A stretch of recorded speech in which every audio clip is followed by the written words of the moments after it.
I was glad at least my paycheck, because I get bi-weekly paychecks, mine came in, like, literally today, so I am set right now. I have the money. I do have like the money to get the games that I want. It's just the fact of there's a lot. Cause like Nickelodeon All Stars, Smash, Metroid Dread. I'm pretty sure the new Mario Party comes out this month as well. At the end of the month, yeah. But there's like 3 things come out on the 29th. Yeah, I think, oh god, yeah, there's like Metroid, oh god, there were like 4 things coming out the same day as Mario Party. Like Unreal. So like, I remember 3 things, Mario Party being one of them. I just don't remember what the other 2 were. I just remember 3 games. Advance Wars might have been one of them? Maybe? I'm just like, yo, slow down. Listen, I don't like this happened last year. It was March. Now it's happening in October. Just sending out the links and such right now. Pat, did you see new footage of Final Fantasy Origins? Oh, God. Bullshit. Blast like ED showed it to me. At first, I thought the music was an edit. Oh. And then I asked the ED, "Is that music an edit?" He just goes, "No, that's part of the game." He goes, "What?" That game is gonna be a shit show story-wise. And like quietly in the background, I didn't believe him, so I looked up the cutscene myself. I just went, "Oh my goodness, why?" Nomura on his bullshit again. Because I played like the trial when it came out for the PlayStation 5, right? Because I wanted to see what the game actually played like, and a way that I could describe it, it's like a faster paced Dark Souls with a Final Fantasy twist on top of it. Mm-hmm. And like the last Dark Souls-like game I played in terms of game mechanics was like the new Star Wars game. I like that, but I wasn't really feeling this one, so I just got, all right, I tried it. You know what? Maybe I'll pass on this one. That cutscene made me go, "Oh, hey, God, this might be a treat story-wise. I might not want to miss out on." See, I'm just gonna wait for Twitter when the game comes out, because it's gonna be like one of those, you could look away. It's like one of those things where like you're watching a car crash, you could look away. Oh, it's so sad, kind of deal. Oh, I have no personal investment in it. That's why I'm gonna have fun. Yeah, exactly. I also had no personal investment in it. That cutscene alone convinced me that maybe I should pay more attention to this game. Hang on. Alright, so anyway, hello guys, welcome back to the Great Ace Attorney to Resolve. So, last time, Gregson is dead, Barak von Zeeks is gonna be our defendant, and we're fighting Kazuma in court. So, there's a lot. I don't think I've ever been this excited for both reasons of DGS and outside reasons for a trial in this series so far. I will say, I do have fish cooking in the background, so it like, what's the timer on that? 11 minutes. I will have to get up to take the fish out of the oven. Okay. Just as a heads up, real quick before we get into that, we're gonna do an audio check real quick. So do I sound fine? Does the game sound fine? Do my colleagues sound fine? And then, because this was a, issue last time, if I talk in my, Baron von Zeek's voice, can you guys hear this, or is the game audio need to be adjusted from there? Kind of deal. Please. Yeah. Because, like, you guys, I keep getting comments of saying that when I did the Barrack voice, you guys couldn't hear me, and no one in the chat ever said anything, so, like, I don't know if I need to adjust it or anything like that, because I can't really push the Von Zeek's voice anymore, because otherwise I'll strain my voice, sort of deal. You don't want him to strain his voice. And if, like, audio actually desyncs throughout the stream, please, like, actually say it, because, like, God, it happened, like, 3 streams in a row and no one actually said anything, and it drives me up a wall. So, like, please actually say something. So, is audio all good, guys? On there? Like, for us, the game, the Baron Von Zeke's voice, my collabs, anything else? Okay. Speak. No, he's not doing No, the voice. Jake- He's just doing I didn't imply that no, at wait, all. I'm just wait, asking for audio levels. That's I also like, don't think Roxas was actually here last stream. so like, does audio sound good across the board? And can you hear the Lord Von Zeke's voice? For this, like, guys, guys. I don't care about like other stuff right now. I care about the audio. Like, that's what I care about, guys. I need answers on that. Okay. Okay, we got 2 sound goods. Okay. Both from Max's, but... Okay, I guess we'll just have to go on with that right now, and then we'll check later on at that point. Alright. Okay. Well, here we go.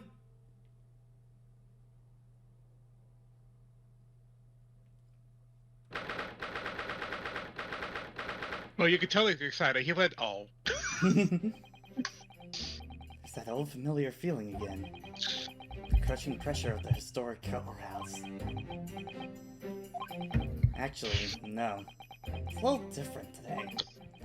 There's an even more menacing tension in the air. There is a menacing tension in the air here today, isn't there? I suppose. Yes, I think so. It can only be the result of the menacing appearance of the defendant. A little more courtesy, if you please. Oh my, I do apologize. However, you're certainly not mistaken that this trial is far from ordinary. What do you mean? I'm not privy to the details. However, I understand that no jury has been selected. A trial without a jury? Well, that's just like the trial of the professor 10 years ago. Or any Japanese trial, you know that too. A closed court.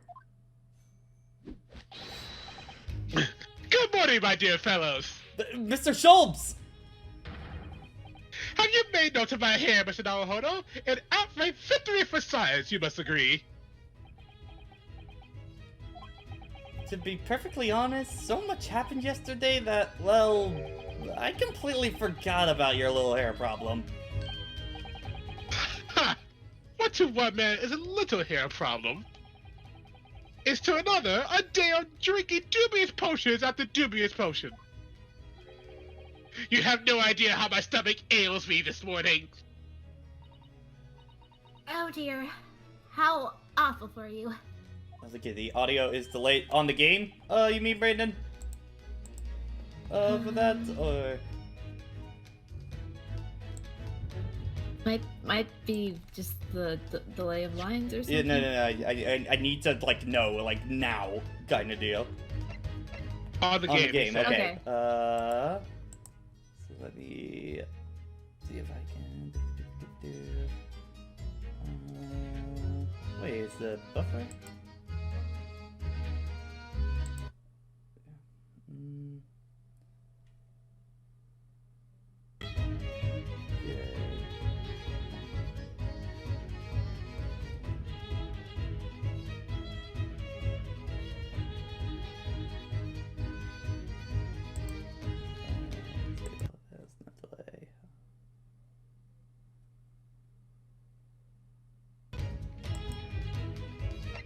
Okay, so we're gonna just try this real fast.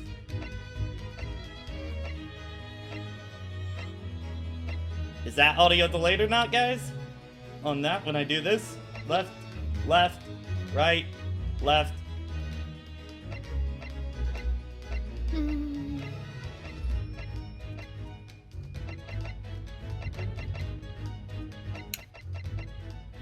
Still delayed? Okay, What the fuck? Huh. Give me one more try on that.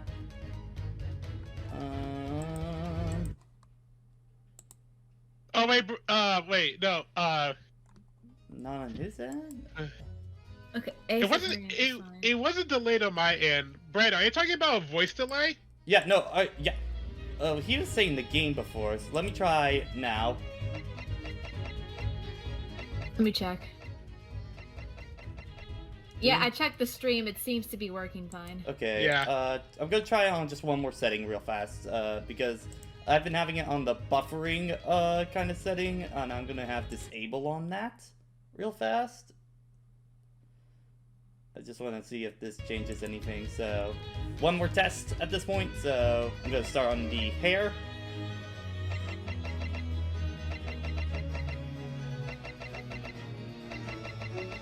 Yeah, it's all fine for me. Okay. Yeah, it's fine. And then, all right, we'll continue on. Let me just get the stream so there's two of me. Yeah. I'm afraid you only have yourself to blame, Mr. Sholmes. Come on, let me. Okay, there we go. Turn that up. All right, and now I'm back. And money to you, Mr. Reaper. I'm delighted to see you. I'm delighted to see you looking so full of vim.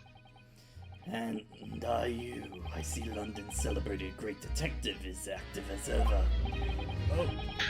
Oh, you exaggerate, my dear fellow. Compared to my paltry engagements with a few trivial cases, the Reaper's overbearing presence is a far greater deterrent to the black roots of crime in our capital. And whilst I may not agree with your methods, there is at least one point of which I would readily commend you. What an honor.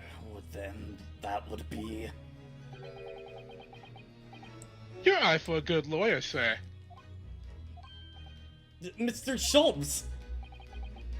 After all, behind this lawyer there is a very great mind, my own. What are you trying to say? I'm returning to say that you should be prepared for quite a trial, Mr. Reaper. Sorry, Morgan. Sorry. I thought that was the guy. Gina! What's with her arm? It's a morning band, I suppose. Father, shouldn't you be at the symphonium? Phonium? The symposium! It's been postponed, so I have some free time. I decided to come along with the police inspector to see our country's up-and-coming student in action. I shall be very interested in the fruits of your studies over the past year. Well, it's an honor to have you here. Let's hope these are some fruits to see. Odie. Yes, Gina? Why'd you agree to this, eh? Why'd you take them on?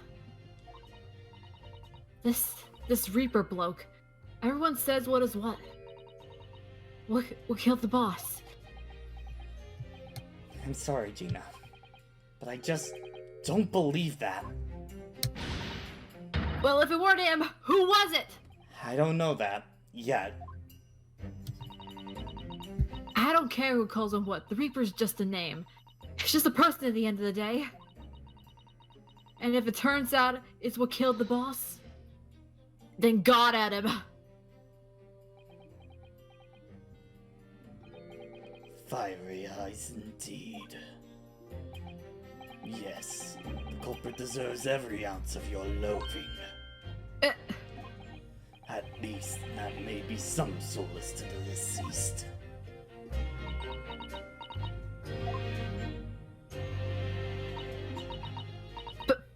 Please, Odie. Get whoever did this for the boss. Oh, Gina. I hate feeling this useless, but there's nothing I can do. So you gotta find who done this and make them wretch pay.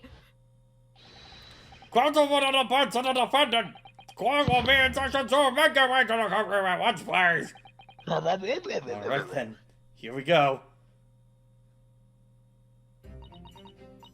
It's time, Mr. Naruhodo. Lord Van Zeeks?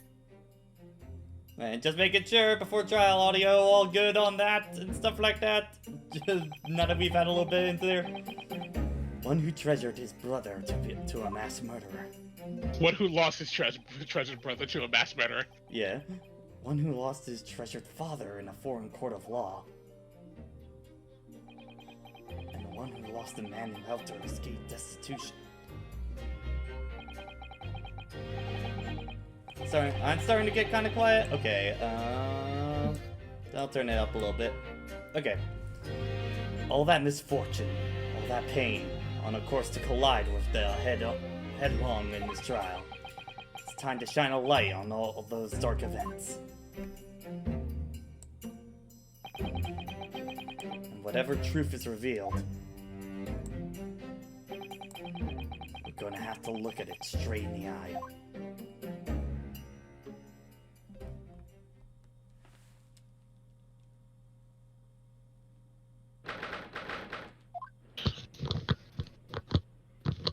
Alright, let's go!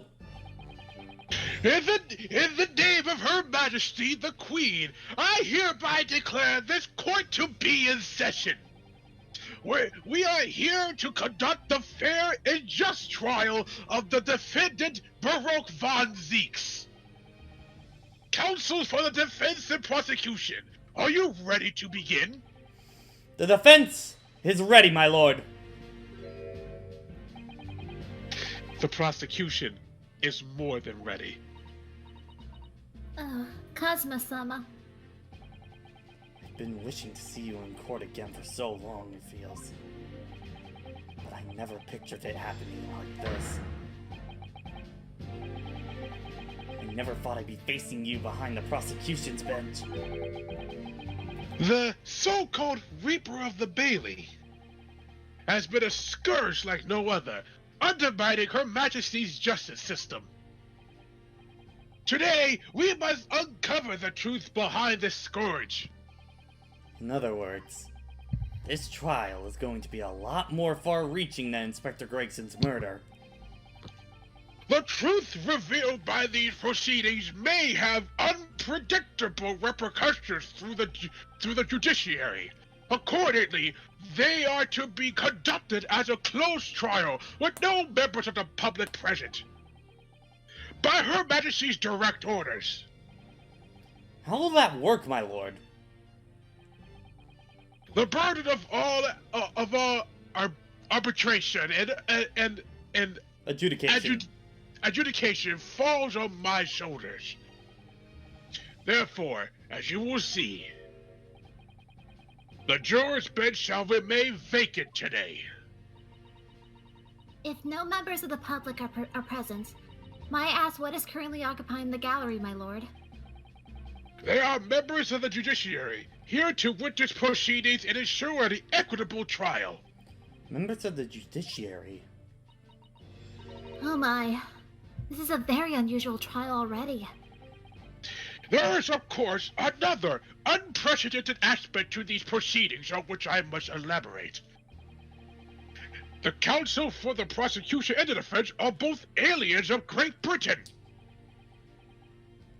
Problem? I believe it takes an outsider to see the truth sometimes. And as I stand here in this courtroom now, I'm quite certain this is the reason why I had to come to Britain. Not a bunch of chumps.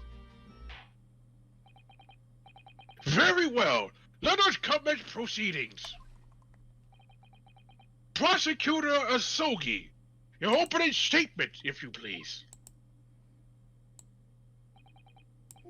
Certainly, my lord. The incident took place on the 1st of November at just after 5 o'clock in the afternoon. The location was a building of flats on Frenso Street on the outskirts of the city. The victim's body was discovered there in an old single-room rental property. Yes, the Inspector Tobias Gregson, a name known very well indeed to this court. I can't believe he's dead. Excuse me. Not least for his miraculous resolution of one of this country's grimmest cases 10 years ago. Roxas, I would not want the mask at all, because honestly, that entire plot point just kind of went down the drain real fast, and I'm glad the ambiguity is gone with Kazuma, because Yeah, again, I figured it out literally within 5 seconds of him showing up on screen. So, like, I'd rather it just be Cosma than just say, who is this man kind of deal. I recognize that chin from anywhere. That's what it was. Yo, is that Cosma's chin? The professor case. How are you sure about the, are you sure about the time of the incident?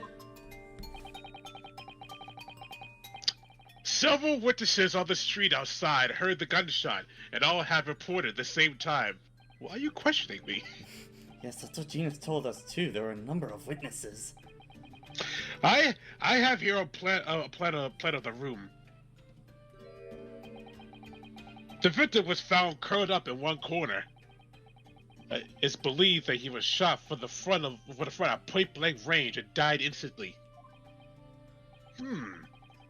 How has the range been determined? There were scorch marks around the entry wound. Such marks are caused by the gunpowder used to fire the bullet. The powder hot enough to leave scorch marks is only ejected a few inches beyond the end of the barrel. In other words, it only happens when the target is at point-blank range. I see, yes. Thank you for the detailed explanation, Counsel. The murder weapon was found lying beside the victim. And have you managed to ascertain the owner of this firearm? No, my lord. Not conclusively. Bravo, Kazuma-sama. For not trying to use the gun as evidence when its provenance can't be proven. Furthermore, my lord, as I've explained, the revolver was fired at extremely close range. The bullet passed through the victim and struck the wall behind him. Candelabra. There is a candelabra mounted on that wall. And the tip of one of the candles in it was found to have been blown off by the projectile. We noticed that too, didn't we? Yes, that's right. Thank you for the thorough report, Counsel. The setting of the crime is clear to me. You will submit the plan of the crime scene as evidence, please. As you wish, my lord. I am a little sad we aren't going to get Cosmo and like him interacting with different juror members this trial, but oh well. Is this Frizzle Street? Is this Frizzle Street room Inspector Griggs' private abode? No, my lord. The room is rented to a Mr. Hugh Bone. But there is precious little furniture inside, and it is generally in a poor state of repair. Well, at least like his first name isn't Big. That would be unfortunate at that point. Yo, this man was living dirty. So what on earth was Gregson even doing there? Presumably, he was investigating some case or other. When a policeman was informed of the gunshot from the witnesses and rushed to the scene, he found only the deceased inspector and the accused standing alongside, holding the revolver. The attending officer arrested the accused on the spot. So, the details of the case are clear. In that case, the prosecution would like to call its first witness. A name, please, counsel. Naturally, the accused himself. Lord Von Zeeks? As a prosecutor, he believes in the oath of the office he's taken and will be compelled to tell the truth. Very well. Let the defendant take the witness stand.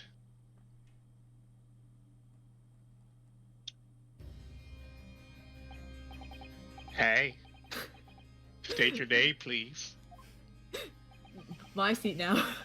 Beric Von Zeeks, Old Bailey Prosecutor. I presume Lord Von Zeeks, like you heard Prosecutor Asogi's opening preface. I did. It is alleged that you were found at the scene of the crime. And that you were arrested by the police officer. Can you confirm this? Yeah, man, can you confirm this? Yes, I can, my lord. Ooh. But I'm sure the court would like to hear you explain some things away. Namely, why you were there in the room on Frenzel Street at the time in question. And what exactly took place? I intend to explain away nothing. I will simply tell the truth. I must say, Lord Von Zeeks, I never imagined this day would come. Or rather, I didn't want to imagine it would come. But since you became known as the Reaper, a part of me has been dreading it. Your formal testimony then, witness. Alrighty. Hey, you better start rapping. I will not partake in what this rap you speak of. I was investigating Gregson, and my inquiries led me to that address.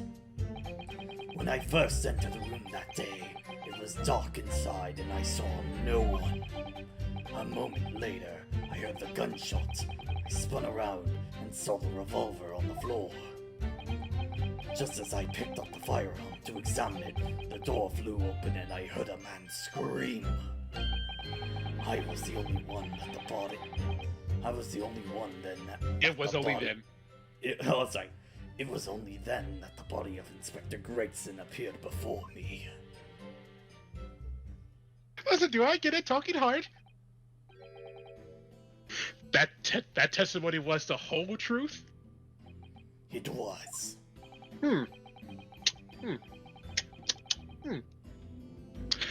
So, you heard a gunshot being fired in a room with no living occupants, and moments later, a corpse somehow appeared before your eyes? Is that it? You're right, you haven't explained away anything. In fact, that would barely qualify as an excuse. Yo, your acting, the explanation was kinda sus, bro. I thought you were my mute apprentice.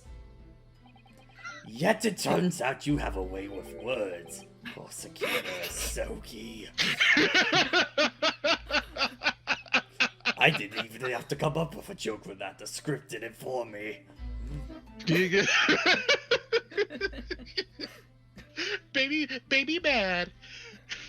It would appear to be a singular tale indeed. Singular isn't the word. Yo, it's funny. That's kind of in the customer. Stop behaving like himself at all. This is not the man I knew back in Japan. What the fuck is going on? It appears he's been learning the ways of the British. Oh man. I need to talk with him after this, Susano. Very well then. Counsel, you may begin your cross-examination. Yes, my lord! While this is happening, I'm going to be checking on my food. Alrighty. I was gonna start the game audio. Alright.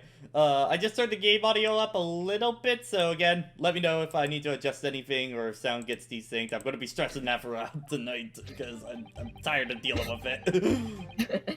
So you like chicken nuggets yet? I swear to God. I swear to Christ. I was investigating Gregson, like, where is it? Let's do that. You were investigating the inspector. What on earth for? I'm not at the liberty to say. Sorry? Ooh, he don't want to talk now. Baby not liberty to talk now, is he? I was just in the middle of talking before you rudely interrupted me. So this is the defense time. So how about you stand there and be the good little prosecutor bitch you are? So stand here and look pretty. Easy. As I was saying, I identified a possibility that Gregson was involved in the case I was investigating. Regrettably, though, he was killed before I could secure the proof I needed. Is it the court, then? On that day in question, you followed the victim to the scene? No. I was privy to his movements in advance. How? I stole into his office in the yard and consulted his diary. The address on Fresco Street was noted in the 5 p.m. entry. So you illegally entered the man's office. In Japan, that alone would constitute a very serious offense. As it does in Britain, I assure you. Is that not the case, Lord Von Zinks? I was aware of the possible consequences. So, in summary, you were investigating the victim, and yet, you refused to tell the court why. I didn't realize British prosecutors enjoyed such freedom to choose what they divulge under oath.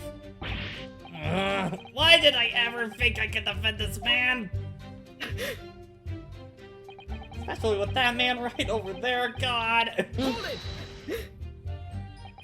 Had you ever been to that address before?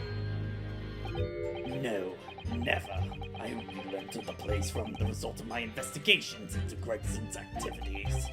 There was no light inside when I entered, so all but impossible to make out anything. But at 5 p.m. the sun would have only just gone down. It would still have been reasonably light out. The room had a window, but it was boarded shut. Very little light found its way into the room from outside, so it's extremely musky inside. You wouldn't have noticed the victim already lying on the floor. There was no artificial light in the room, you say? You're quite sure? I'm quite sure on that part of the room where the body was found was very dark. I have a feeling there was a small oil lamp burning on the desk, though. I couldn't say for certain. Look, Mr. Naruhodo. I'm thinking it's the candlestick thing going on. There's a small desk in a room just here. Yes, I remember. And there was an oil lamp on it, as well as the framed photograph. When I entered the room, I closed the door behind me and started towards the desk to investigate. And what did you find? Nothing. I never actually reached the desk. Hold on. I just want to see that candelabra again. I don't know if we can prove it was lit or not during this time, so... I'm just gonna save real fast on... I just want to try this one. If it's not, then I'll load it up later, kind of deal.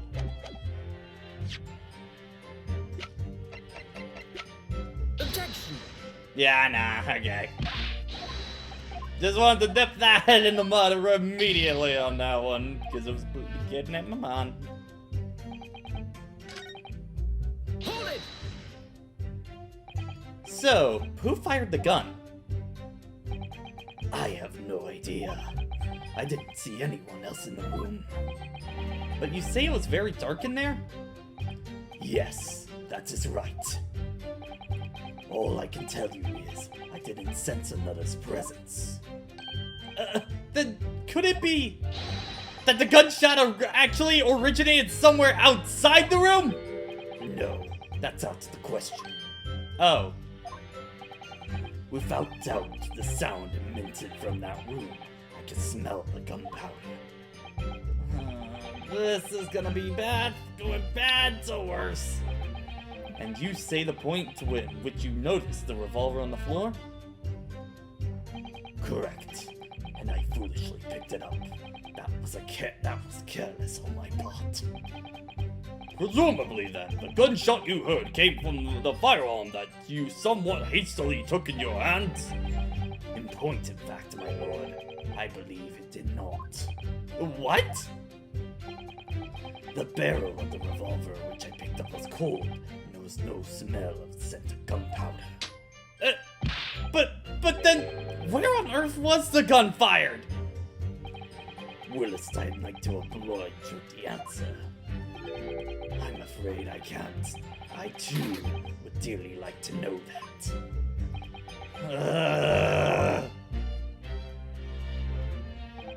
Hold it! A man, you say? One of the witnesses, I assume. That's right. One of the street merchants working in Fresco Street. Who are these merchants? A number of them had their set up stalls directly beneath the boarded window of the crime scene. A match seller, a newsmonger, and a peddler. They've all been given statements saying that they heard the gunshot. And without a thought of danger, they ran inside to see what happened. Yes, Gina told us about that yesterday, didn't she? They burst through the door with some force, it would seem. They did, and almost gave me a heart attack in the process. But you're supposed to be the Reaper! The first man to come in immediately noticed a revolver in my hand and fled. A police patrolling Fresno Street heard the commotion, and was able to arrest the accused shortly after the incident occurred. Anyway, the man's scream drew my attention in that direction. Hold it! What do you mean by that? In what way did the body appear? I honestly can't explain it, but it's the truth. As far as I was concerned, the body had not been there until that point, and then suddenly, there it was. Did you perhaps hear the sound of the victim falling to the ground just beforehand? At the moment, what I heard was the sound of the door flying open and the scream of the man who came inside first. Nothing more. I see. After the man fled, I examined the body. I was stunned to find that it was Gregson. Most curious circumstances indeed. How the inspector was killed, and how his body seemed to appear out of nowhere. I have no idea. Objection! Oh! Surely the court has heard enough. My lord, the cross-examination has clearly revealed that the accused, Barak von Zeeks, is lying on multiple fronts! What is that supposed to mean? Good Oh, here it goes. gracious, counsel! The defendant is lying, you say? His testimony just now. He claims he failed to notice the victim's body because the room was dark. That's correct. No, that's impossible. As proven by the candelabrum. Yeah, okay, so you was thinking the same thing as me on that one. How does that prove anything? If you examine the tip of the long candle, you can see it been blown off by a powerful impact. One would assume that the projectile from the firearm passed through the victim and struck the candle. I'm back. The problem comes when you consider the other two candles, which are clearly of a different length. Also, my new theme is playing. What do you think? Pretty neat. Yes, I can see that only the candle that appears to have been struck by the bullet is long. Excuse me.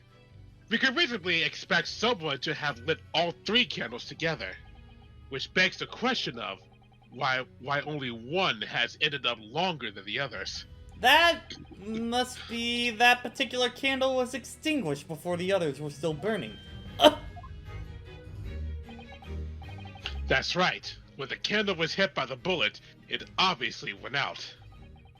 But the other two candles still have been burning, so the fact is, the victim's body would have been illuminated by the light still thrown by the candelabrum, and the accused's claim that he couldn't see the body clearly contradicts those facts. And now to the next lie. There's more? Oh, I'm exposing this man! I'm running a marathon right here right now. Hold on, time out. Time out. Okay, we just need a breather there. Now continue on. Yeah.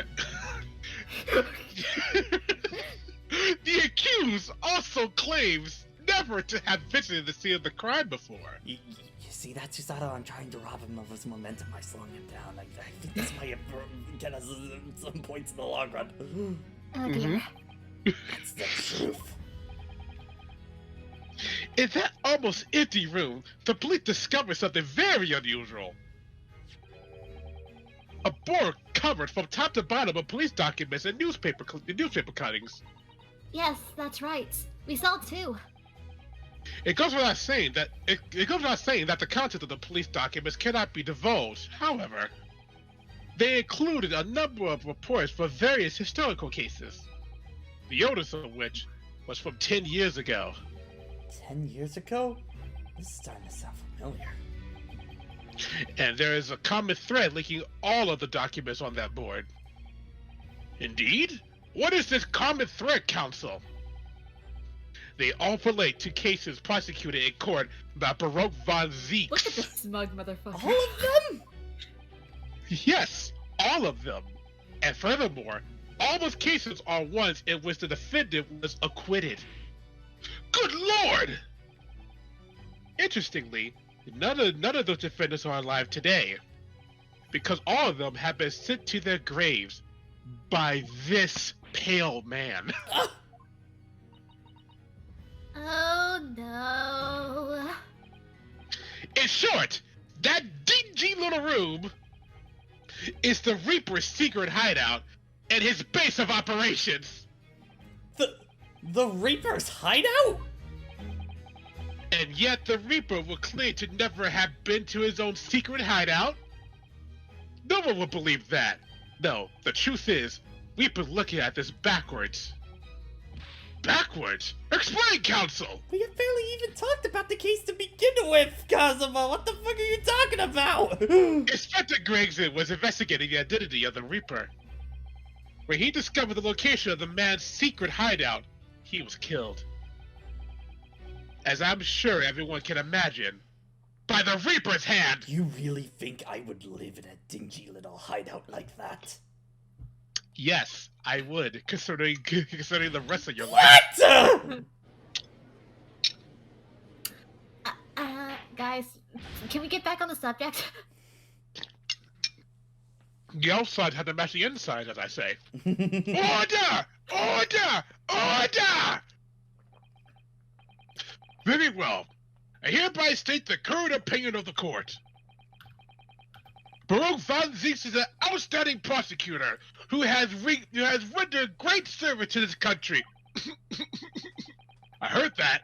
However, it is with deep regret that I must concur with Prosecutor Asogi's contention that the defendant's testimony exhibits a number of stark inconsistencies with the known facts. All I have done is state the truth as I know it. Kazuma's done a brilliant job as ever. He's drawing out his experience as a defense attorney to build in his prosecution's case, and it's formidable. Counsel, you will submit the board that you just showed the court as evidence. I believe it to be fundamental to establishing the facts surrounding the Reaper's existence. Thank you, my lord. Yeet the entire board across the room. Well, it's got I think it's got little wheels on it. You know, we could just slide it across the entire courtroom. It's fine. I imagine like in a movie version or like a TV version or whatever. Like when he brought up the board, it was right there, wasn't right there. But the minute he said the board, it was suddenly right there. No, Like, where'd that come from? No. You see, in the anime adaptation, he would like spin the board kind of deal, and then like the wind would knock Naruhodo back into the wall at that point. and then, even though the board had wheels, he was still picking up and chucking at him. And now, the prosecution would like to call new witnesses to the stand. Witnesses who saw events unfold on the day in question.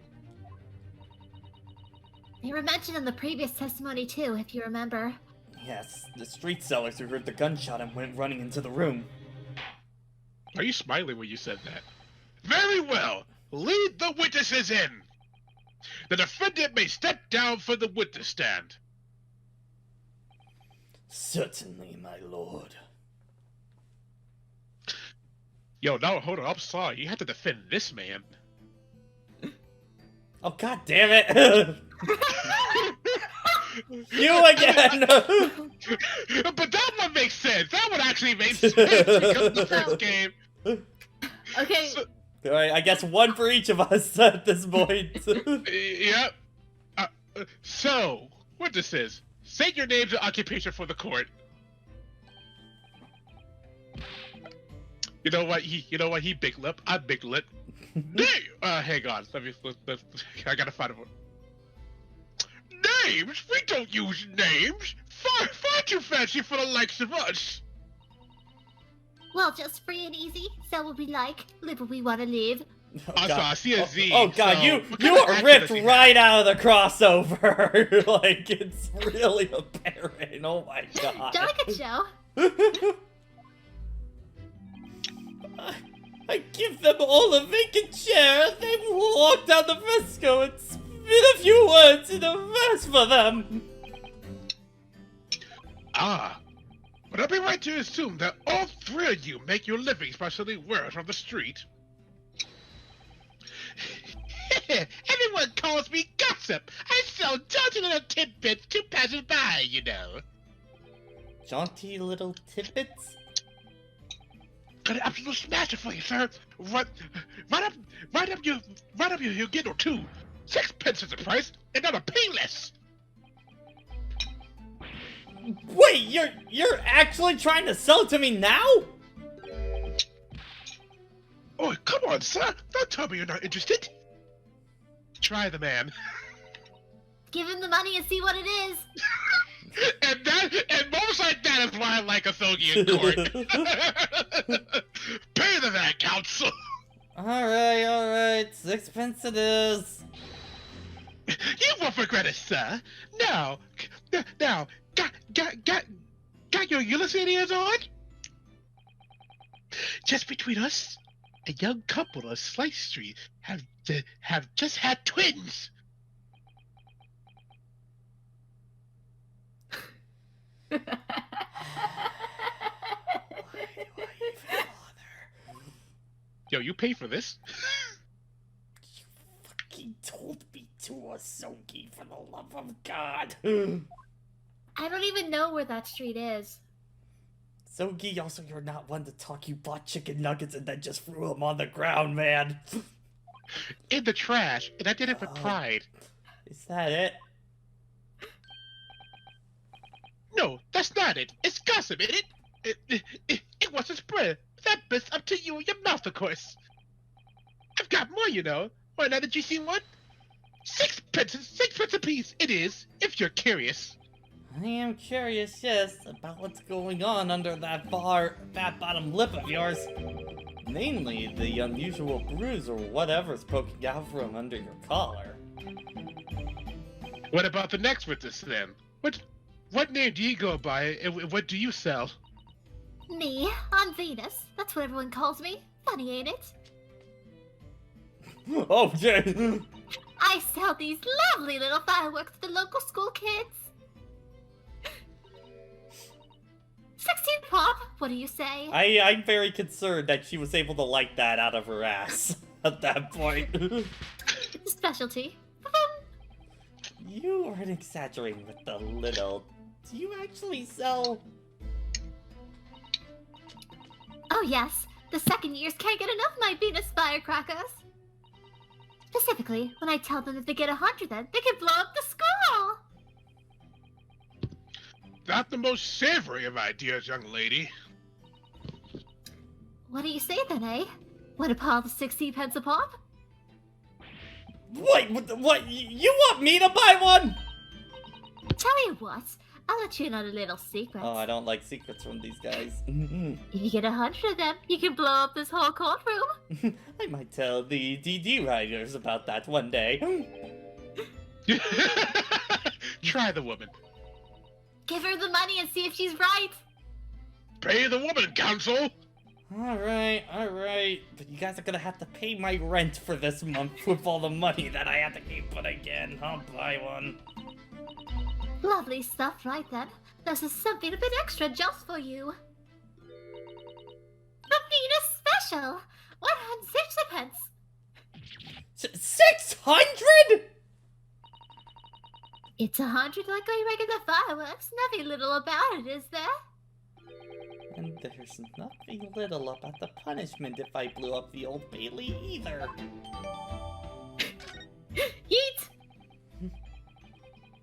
At least that one actually went into your evidence. Yeah. So that one actually has a use later. And the last witness, what name do you go by and what do you sell? Think of me. Think of all sorts of thoughts. I think. Therefore I am. Therefore I think. Because I stand on the street, watch the world go by me. They called me the Observer because the Watcher was taken. Get out of it, old man. Everyone called you Sandwich, and you know it. So, you don't actually sell anything? Problem shared is a problem halved, they say. I give advice, I do, and think what it means. I don't actually sell anything, no. Come to think of it. Pity. No more purchases today, please. Well, we have quite a cast here, it seems. They conduct their business on Frenzo Street from the morning until night, my lord. And always in the same place, directly adjacent to the crime scene. I see. And thus they heard the gunshot, I suppose. Not only that, but they very bravely ran inside to see what was going on and witness the crime. Will I be Beggared. beggared? Yeah, beggared. Will I be beggared, I thought. Just between us. Venusima, what am I to do? What a terrible thing I saw. What I think is if we all got to see the light and shadow playing in our eyes, is any of it real? Very well. The court will hear the formal testimony of these three witnesses now. You will describe in detail what you witnessed and heard at the time of the incident. I know, I'm the old man. I lost my job because I swindled some people out of extra money. We saw the whole thing from start to finish, we did. Everything from the moment they went into the building. It was less than a minute after the Reaper's gone inside that we heard a big bang. Seems to me that was quick to talk is quick to walk. Gossip couldn't wait to go and see what had happened. I ran into the room and there he was, the Reaper, gun in hand, standing over the dead body. I was scared half to death to me, so I ran off to find a copper. If these witnesses were there the whole day and saw everything, who did they see going out inside the building? Only the victim, Inspector Gregson, and the accused, Baroque Van Zeeks. I've seen pictures of the Reaper in the paper. I know what he looks like. And just between us, folks love stories like this. I made myself a tiny sum already. But wait, the room was just one of several flats in the building. Someone could have gone... Well, someone from another flat could have gone and done it. No. All those flats on Frenzo Street are unoccupied. Of course they are. They're small, damp, dirty, and expensive to boot. The room expensive, perfect for my Zeeks. The room in which the inspector was found is the only property in the building that is currently leased. I don't even go to the land of the Golden Arches, and you expect me to willingly go into that demon hell? They described your personality to a T, so I figured, hey, you know, if it matches. Oh, you go to McDonald's because you're a little bitch. Describes your personality very well. Bro, please, stop talking, please. She's like, stop! If I had the hallowed chalice in my hand, you would never survive. If you had the hallowed chalice, you'd be drunk already. What do you want with the trial? And we know at the leash horse name, don't we? It's Huge Boone. Because I know that smile's hiding your pain. Smile. I've learned this skill. Smile through the pain. Smile through the pain. The testimony the court has just heard would appear to leave little room for doubt. It's becoming increasingly difficult to see how anyone other than a defendant could have committed the crime. No! Thank you for your candor, my lord. Or condor. Counsel for the defense, you may proceed to cross-examine the witness. Yes, my lord! In a closed court like this without a jury, the judge is the only person whose opinion matters. You have to break this testimony. Somehow. Alright, just making sure, chat, its audio's still good and all that. All in sync. Yeah. Oh, I think it's like the finish we did. Hold it! When you say they, who do you mean exactly? Inspector Gregson and the defendant, Lord Von Zeeks? I suppose so. The likes of us don't know the names of the high and mighty.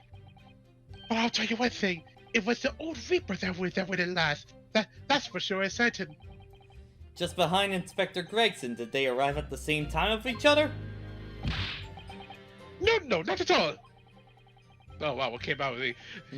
The first fella must have got inside a good 15 minutes before we heard that gunshot. The victim arrived 15 minutes before? Are you sure? Am I sure? Does it seem likely that I'd have forgotten a fella with bright red hair like that, does it? Yes, have you heard the hair was red, weren't they? Rather than my flaming fireworks ever. That fiery red mob still burns into my eyelids, it is! Wait a minute! Are you saying the man was a redhead? Weren't you listening? What's listening, chum? Hey, he was a redhead, and he had a big trunk with him as well. But Inspector Gregson's hair isn't red. Not by any stretch of the imagination. It seems likely the person you saw wasn't Inspector Gregson at all, but some other third party. No, I hate to break it to you. I don't. The witnesses are correct. What?! Just have a look at this photograph of the victim, of the victim and take out the scene. Do we have to? Oh. Yes, that's Inspector Gregson, alright. And a red hairpiece. Of course, we saw one on the floor when we investigated the scene, didn't we? Still refuse to believe Inspector Gregson wore a hairpiece, though. So then why on earth was he wearing something like that? No, Roxas, no. Because we already know, because red hair and all that, so don't, yeah. The color does seem to suit the man, one might say. The photograph will be submitted as evidence, please, counsel.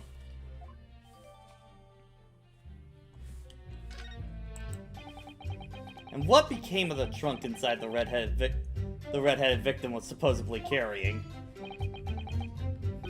I was informed that no trunk was found at the scene. That. So it just disappeared? Oh, what? Do you expect us to have people go into the building every second, do you? We definitely saw them in the docks going in, though. No question about it. Man, why is shoulder button getting pressed first? What the fuck?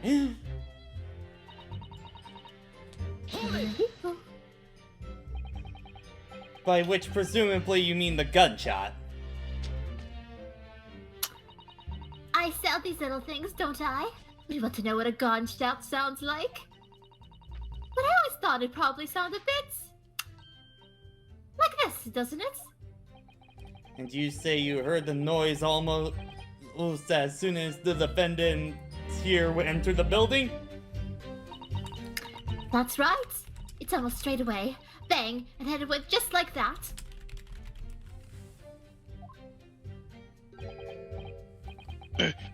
Well, he's the Reaper.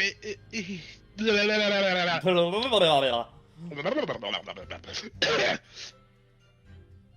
he's the Reaper, isn't he? It's what the French call Fait accompli? fait accompli. I don't understand words. But the Reaper's around, people. But the Reaper's around, people are going to the ground. I mean, that's what he does, isn't it? I think we get the message. The Reaper could have allowed the Expector to live after he discovered his secret hideout. There could be no clearer motive for the crime. Yes. It's certainly Eminently. It serves an eminently credible motive. Great. At that point, you ran outside. Is that correct? Also, the image of I hear secret hideout with Baroque. I just picture him in a tree house, crouched down, reading. This is my safe place.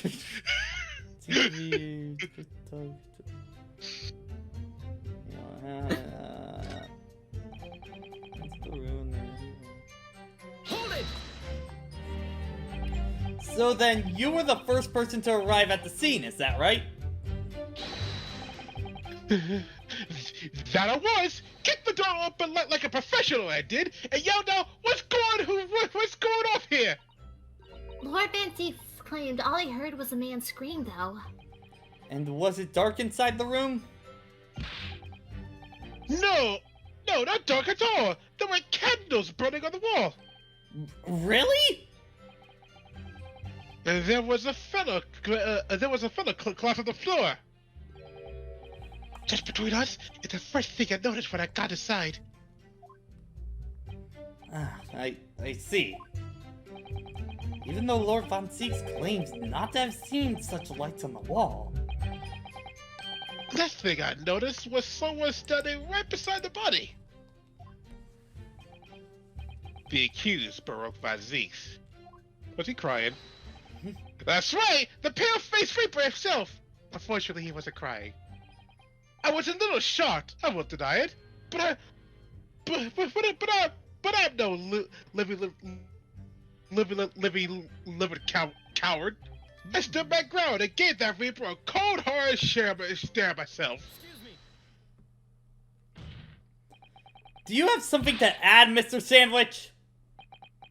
Please don't add the mister. There's really nothing to me. Empty head I am, just 2 slices with no middle. So I don't know what you could want with me. I think that maybe you just remembered something. Having heard Mr. Gossip's last statement, I mean. What I think is we're all nothings, really. We try to dress ourselves up as something else, but at the end of the day, we're all just street sellers. This is not fair, you sandwich. Keep your trap shut now. Unless you want us to make you into a real sandwich. That's elderly abuse, my sir. When he saw the Reaper, he fell clean over his backside. That's it.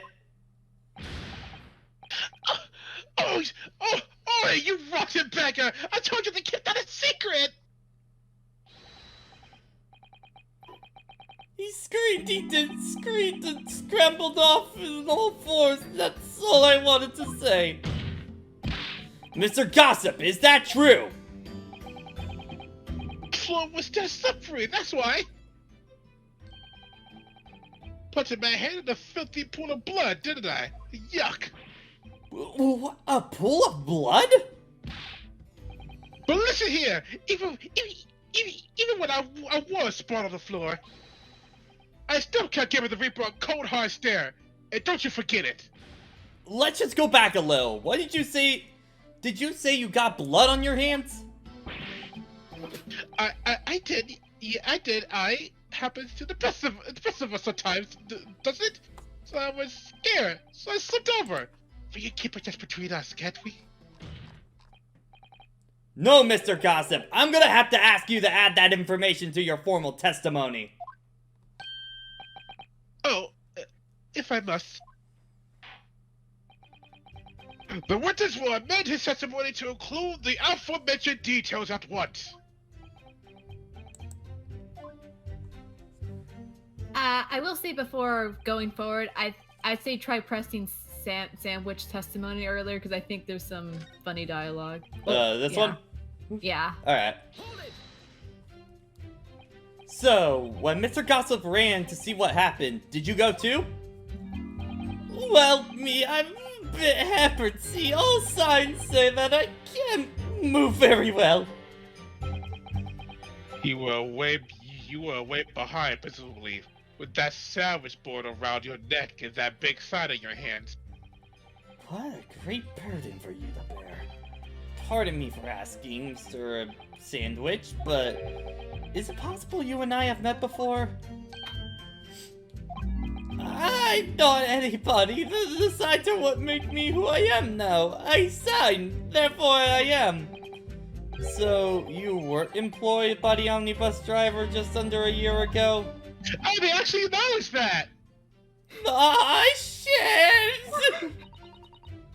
I might be mistaken, but I believe his trembling hasn't testified, Mr. Naruhodo. Yeah, I agree. He's clearly been through a lot. Turns out King Henry Street and Black Widow's Arms is just there!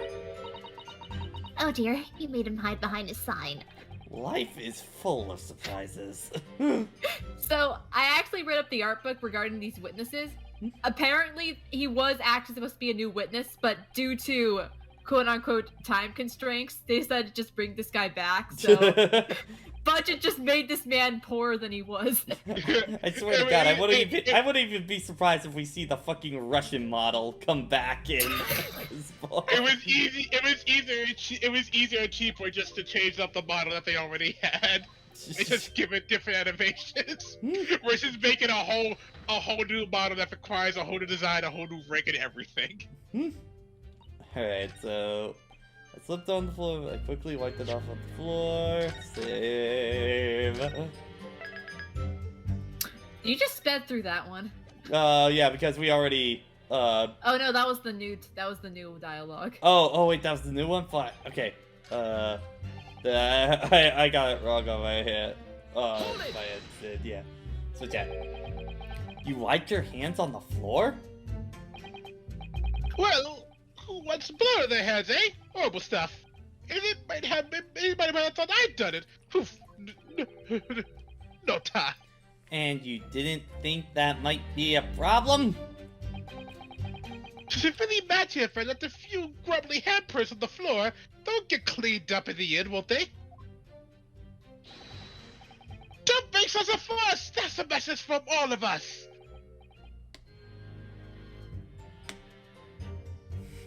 My Twitter feed is pretty down today. My timeline's looking pretty disgusting right now. Retweet what is Kazuma reading on his timeline right now? Whoa, fuck! Whoa! He's reading that raid is what's going on, good lord! Oh my god. That's what Kazuma was looking at. Kazuma got the alert first. Ah, I see. Oh shit. Oh my god, that scared the hell out of me. Good lord. Thanks, Leaky! Thanks, Leaky. I will say, right now, if we are in the middle of DGS2 case, 4 for the Great Ace Attorney 2. So if you have not played the earlier games, I would get out now because we are in major spoiler territory. So just as a heads up. Yeah, but major spoilers. Yeah, we're in major spoiler territory. But I thank you guys for coming in. If spoilers aren't your problem, let's continue on. There's something wrong, Counsel. Just the raid, my lord.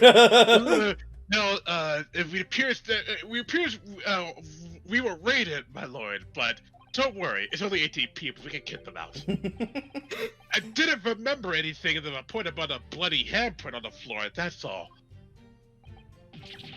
Don't come at me with all that. You can't intimidate me. I know what I did. I wiped it off on the floor. The blood. I wonder, could that be what happened? Mr. Naruhodo? I don't think I have all the answers yet, but I think Also, we might have just uncovered a vital clue. Good hashtag good King Fishy. What happened? I know he's been playing through Xenoblade 2 recently, so... Ran into a fishy. Oh yeah, Oh yeah, Linky, I did the verification thing that you sent on my channel for her doing that, stuff like that. Alright, I got my hand on bloody, so I made... Oh, Mario 64 crowd control, okay. people kept turning me into a fish. Okay, nothing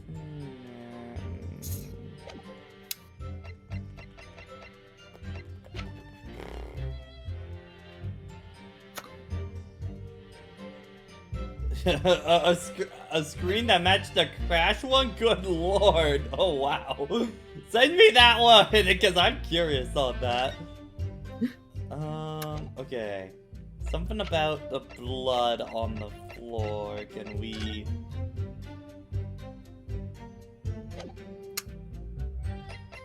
prove anything about, like, him wiping his hands? You got new evidence, right? The new... like, this one. What you got earlier? Well, we got the firecracker.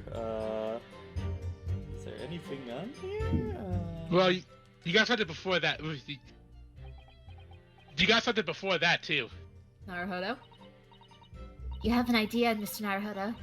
You're staring at the end of the string of fireworks. Sorry, it's the Venus special. I was wondering what 600 pence worth of firework would sound like. Shall we find out? What? But you said it would blow up the entire courtroom. Linky, I'm not sure if it will allow you to, but if you want to just send it in Discord, we could probably put it in there. Oh, okay, they let you do it. Alright, that's fine. Bang. Alright, that was a fairly sizable bang. My ears are still ringing, Mr. Naruhodo. It sounds almost exactly like... Warn people when you do that! I heard that one of them over here! There's a full rack of cases dating back years on here, aren't there? Mr. Naruhodo, do you want to fuck around and find out?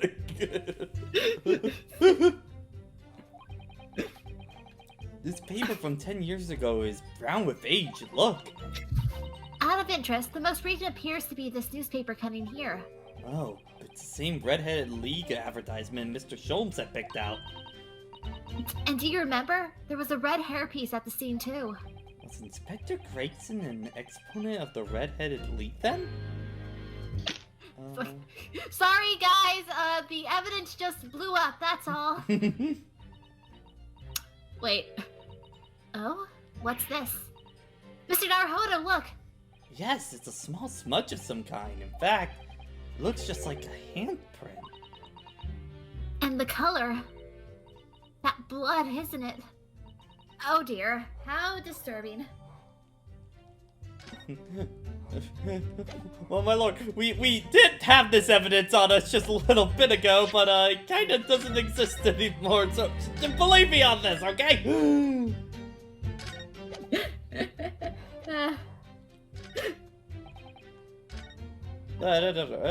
Lines out of context. The defense blew up the evidence. Okay. There we go. There it is. Objection! So you wiped the blood from your hand on the floor of the room. Are you quite sure about that? Well, what else do you expect me to have done, eh? Does it really matter? The police found no such handprint on the floor during their investigations. What exactly is it? What exactly is it? The Hold on, now I get to cut off you this time. If you listen, you'll find out, Prosecutor Asogi. Oh, snap. Smile comes across his face. The boy, I see our Nipponese friend is learning.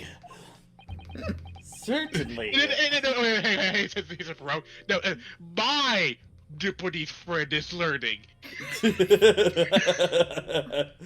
I adopted this boy. He's mine now.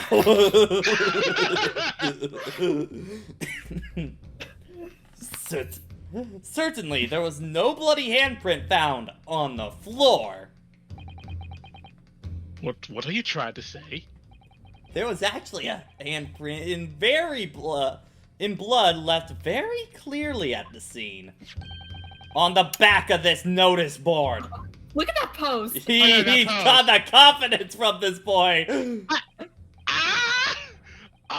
Yes, indeed. Indisputably. Indisputably, a handprint in the distinctive color of blood. You're dead, right? That's my handprint. I know it anywhere. An actual hero. The witness very definitively testified that he wiped his hands on the floor. Any handprint on the back of the board are irrelevant. Objection, motherfucker! Not if the board itself had fallen onto the floor. In that case, it's quite possible the witness's handprint could have ended up there. Just look at the floor plan of the room. The notice board was on the opposite corner of the room to the victim and in an upright position. Even if it has somehow been toppled and was lying on the floor at the time, it would have been a considerable distance from the body. I fell over when I came across the body. So I was basically right next to the corpse. Not on the other side of the room. You need to stop looking at his In other words, the defendant's assertion is contradictory. Yes, it is. Oh? Hold on. There's a very definite contradiction here, for which there must be a reason. I take it that you formulated a proper hypothesis, counsel, regarding this apparent discrepancy between the witness's account and the handprint found at the scene. I have, my lord. The discrepancy between the witness's account and the location of the handprints is explained by... the board moving most likely, but I just want to make sure.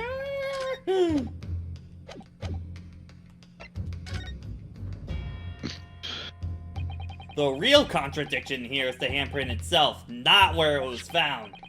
As the court can see, it's upside down. Good gracious, so it is! If the witness had put his hand against the board, the fingerprint should be pointing upwards. Did you just save? Oh, I'm sorry, Asogi. You never did that when you were on the defense bench? You saved. I felt that in my soul. Yeah, you wish you had this power, didn't you? Feels bad, man. It's more so he just likes to play dangerously. So do you, Susato, from what I heard.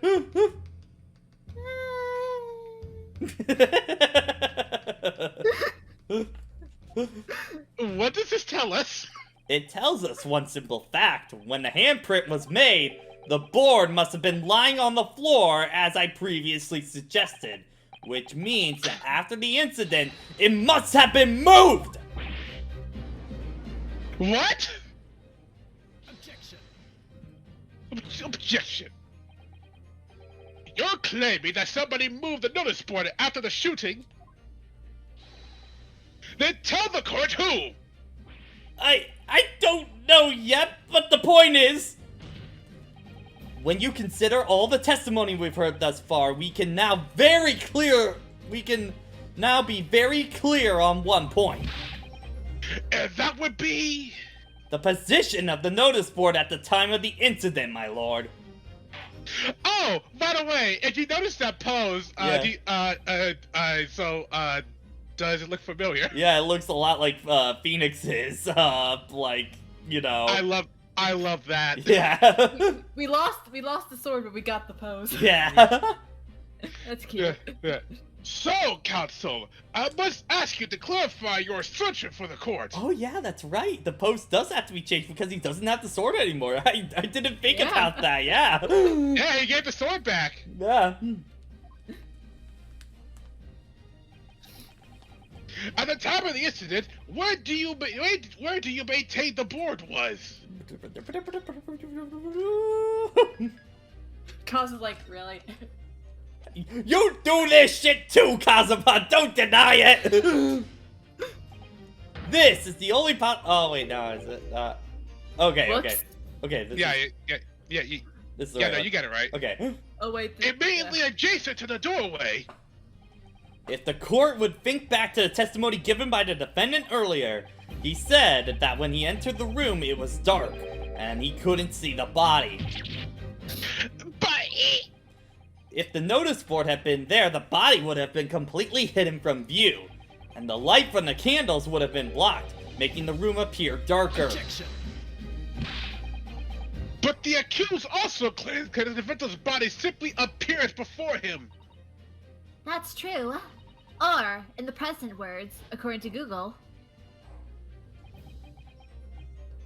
that. I hate you, Asogi, with every fiber of my being.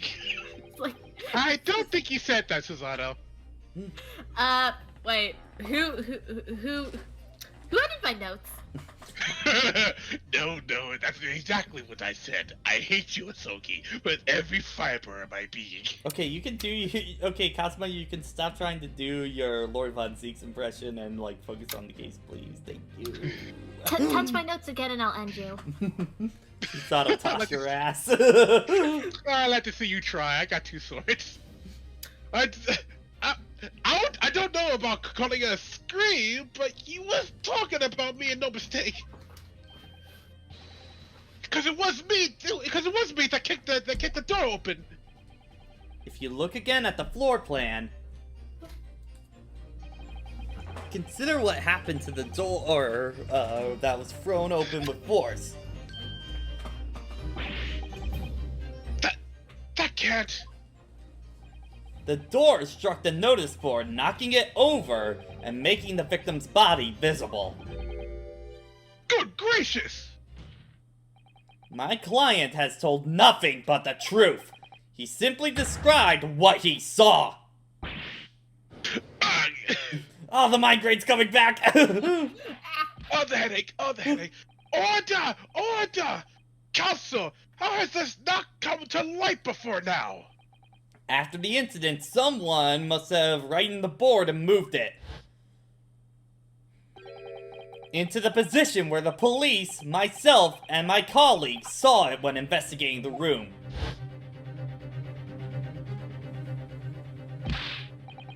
Witness! What have you to say for yourself? What? Me, my lord? You and your fellows were there at the scene before anyone else. It goes without saying that you must know something about the position of the notice board. The witnesses in the stand will testify again. You will each explain exactly what you did upon arriving at the scene of the crime. And stop looking over your glasses at me. I get the message.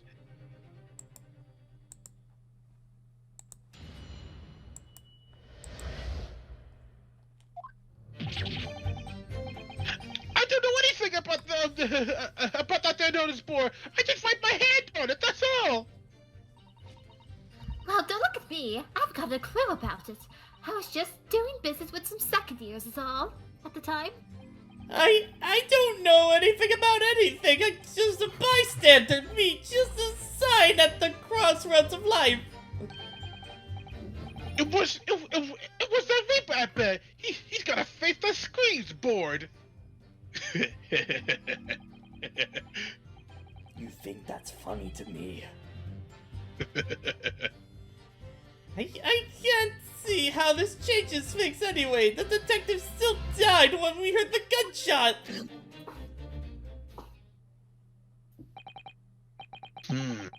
So none of you can elaborate further.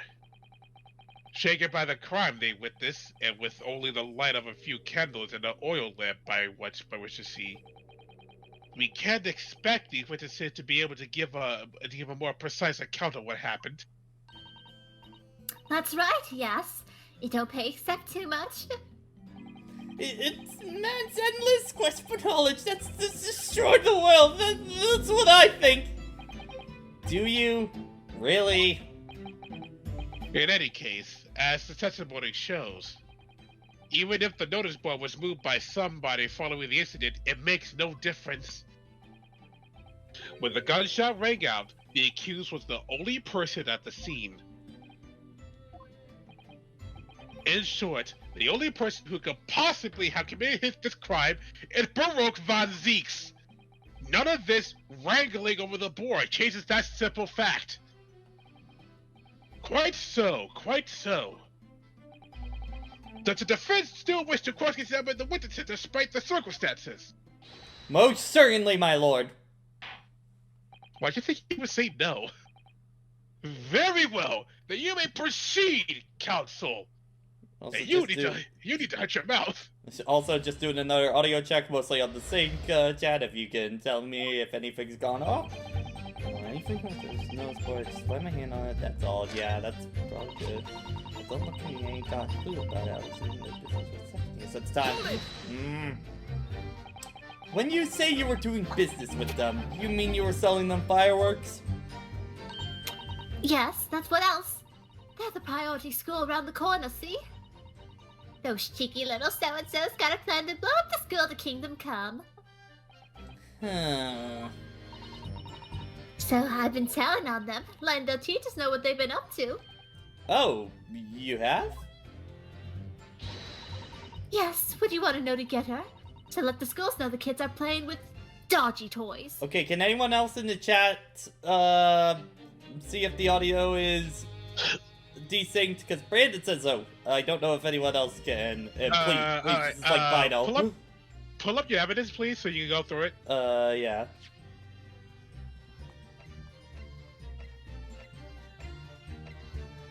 Oh wait, hang on, I gotta turn this down. There we go. It seems fine, my end. Yeah, I'm not seeing or hearing any desync. Okay. Because It might be just your... I switched, the thing is, I switched the Elgato buffering from, like, auto to disable, so I think that might have solved the issue at this point. Yeah, it might be just your connection, Brandon, though. Thank you for making sure. Thank you. I just want to make sure, just because, like, you know, it's been kind of weird, and I've just been kind of stressed about it because it's been happening the past few streams, and just no one said anything to me, and that's really frustrating finding it out, like, after the fact sort of deal, you know? But, yeah. Alright. Then, praise the Lord, the teachers take all the fireworks off them. And then, praise the Lord again, the kids all come back to buy more. Everyone else is happy. This is how the economy works. It's free real estate. What a racket. Of course, and sometimes the teachers give me a little bonus to make them and let them know. It's the busy old life selling explosives. Venus is a colorful goddess indeed. Well, telling Beth is life is kind of my thing, really. So it's good for you to know. You like my display? Oh. She's got an actual, like the material to start matches just all covered around her butt is like the actual thing about it happens. Something wrong, Mr. Sandwich? Yo, her farts are powerful. It's a good level of building. Really? Aw. If I said I was, could we just leave it at that? Would that be the end of it? No. Did Miss Venus' statement now just bring something to mind, perhaps? Philosophical thoughts. Deep philosophical thoughts? Let's say there was a great liar. And the great liar said without batting an eye, telling barefaced lies is my thing. I'm never so good at it. Would those lies be hers to bear a lie to, or truth? In which case, she's not a liar. Oh, it's a hellish paradox, that one, don't you think? I'm not entirely sure, to be honest. But it seems you're suggesting Miss Venus may have been lying, are you?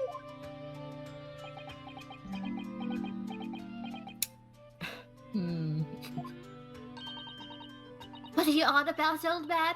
Trying to cause trouble, are you? Keep on like that? And now wrap your whole body in firecrackers and set 'em off.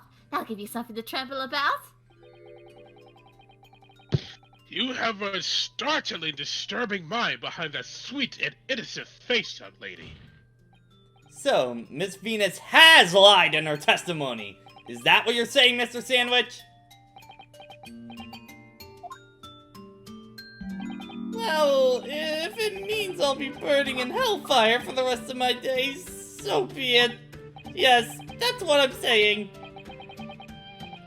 Can you elaborate, please, sir?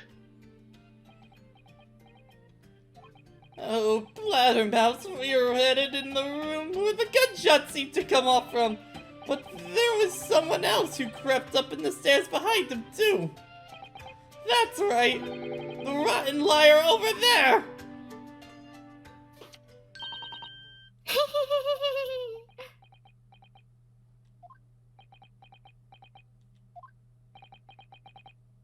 Do you mean to say that you did in fact take yourself to the scene of the crime after all?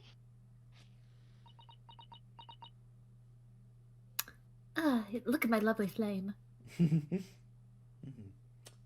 Sometimes Yeah, I like- sink down to my hand to feel something, anything.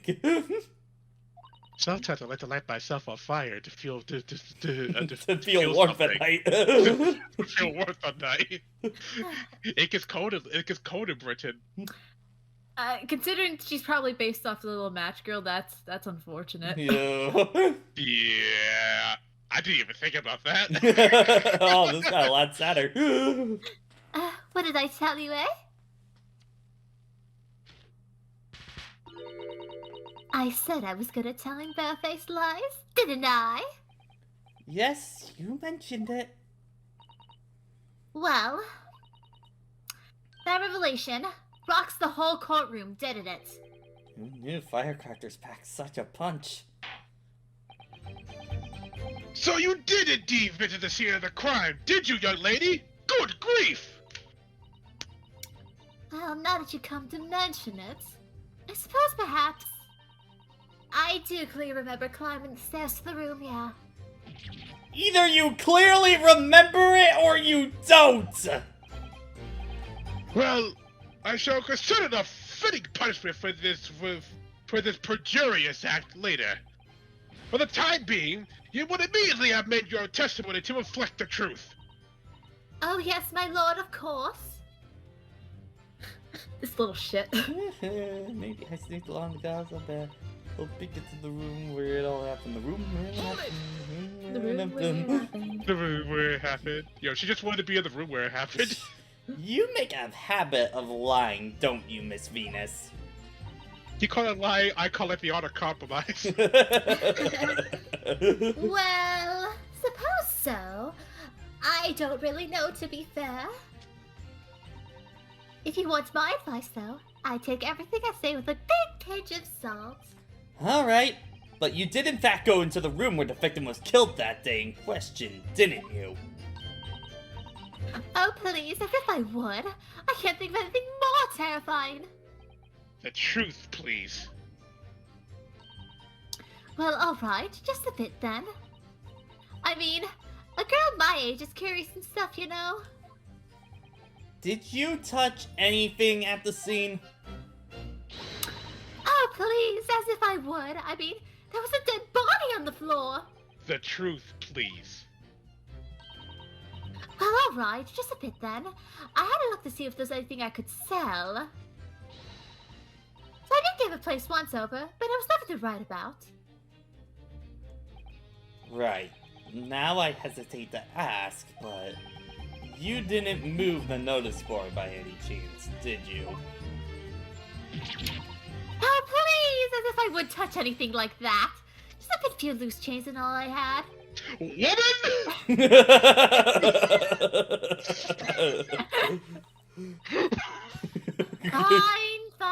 Fine.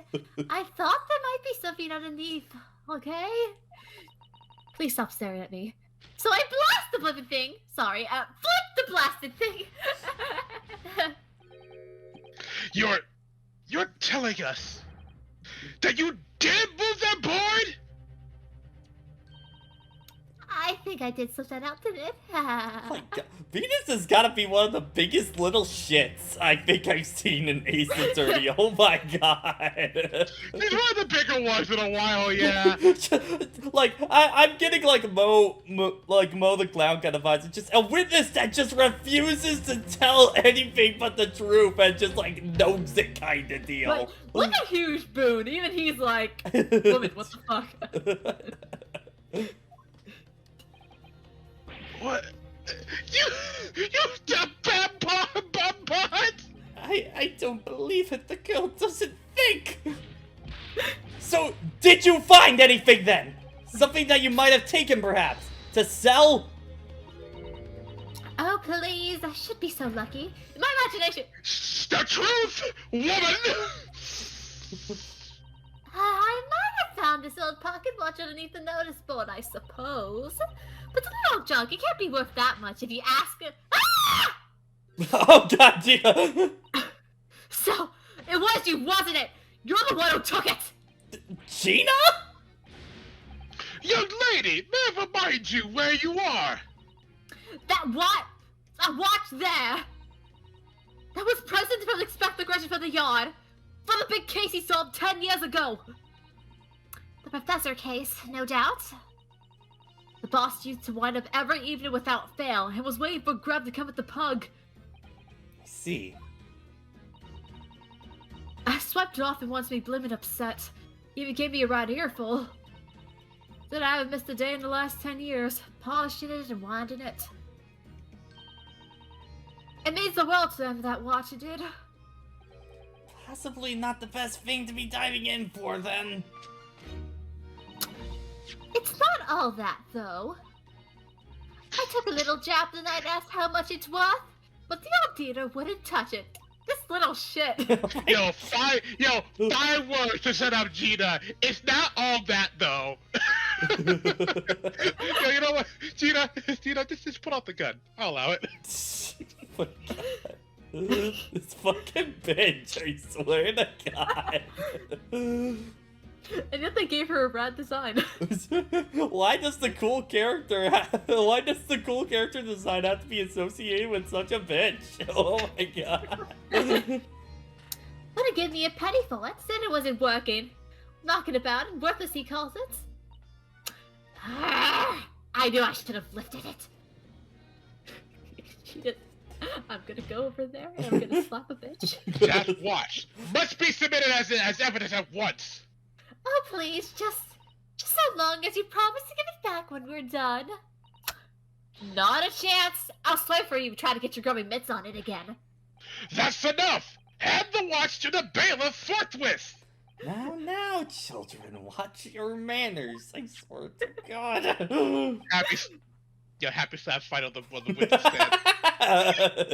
Yo, Gina, about to throw hands. Yo, 6 pips on Gina. Oh, great. Now we have 2 cat fights in the court. Good lord! The glass appears to be broken. More than likely, it shattered when the inspector was shot. It doesn't tick anymore either. Which is why Jabba didn't want it. What a waste, eh? Yes, indeed. It appears to have stopped at the hour of 5. Exactly when the gunshot was heard then. Which supports the prosecution's claims, of course.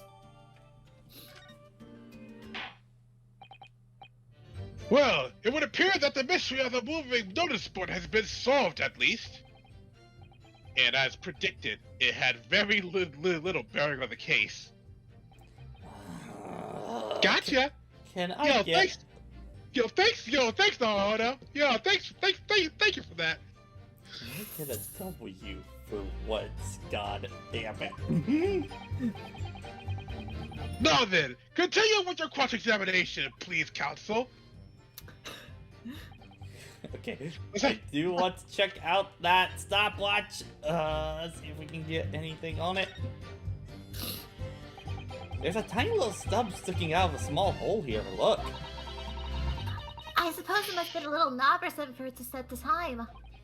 In that case, seeing as we know the inspector took such good care of his watch, probably broke when the incident occurred, didn't it? Yes, of course. Which could mean that there's a small part of the watch still at the scene, maybe.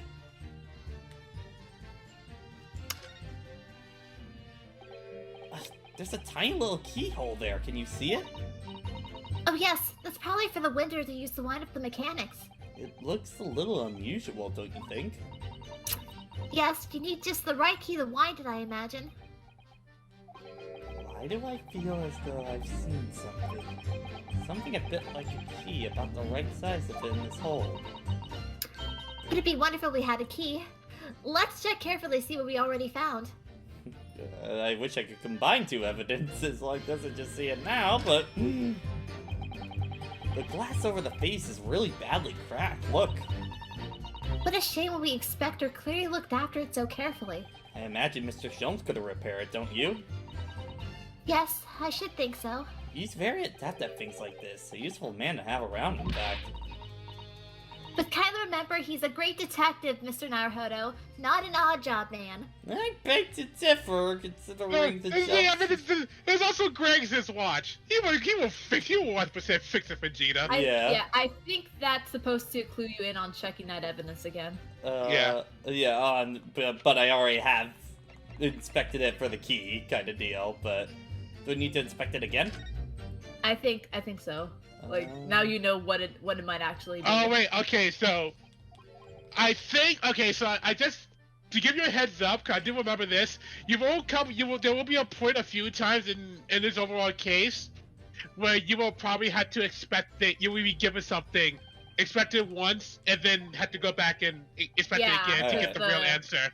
Because the context changes. Okay, could this be the key for Inspector Gregson's watch? Oh, yes, it could be. Let's try it once, not a moment to lose. Also, be right back.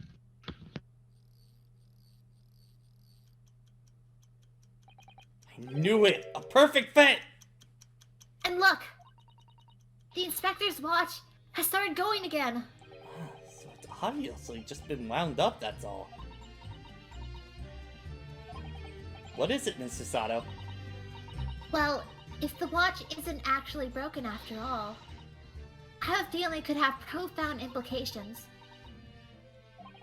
She's deep in thought now.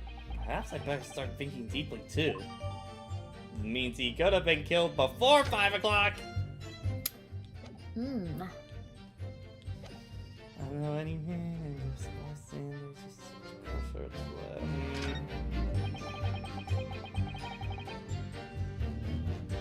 Hold it! What exactly do you mean by that? Oh, come now, don't tell us you haven't noticed. He's like, looks like he hates everything in the world, that fella. But he's not noticed boards. They're the one thing he likes. You can see it in his eyes. I can't say I ever noticed. I'll tell you one thing for free, though. I never took my eyes off of the man on the floor or the Reaper, not for a second. Sorry? Well, I was scared. I couldn't. You know what a fiend like that might do when you look away, don't you? If you didn't take your eyes off of the defendant, you should be able to confirm categorically whether or not he was the one to move the notice board. Aye, that I can. The Reaper did nothing of the sort. I can swear to that. I couldn't have missed it if I heaved the thing upright again and dragged it into the corner. Right. Glad we cleared that up. What happened to the face that screams bored? I feel your pain, Cosmo. Can't see what it's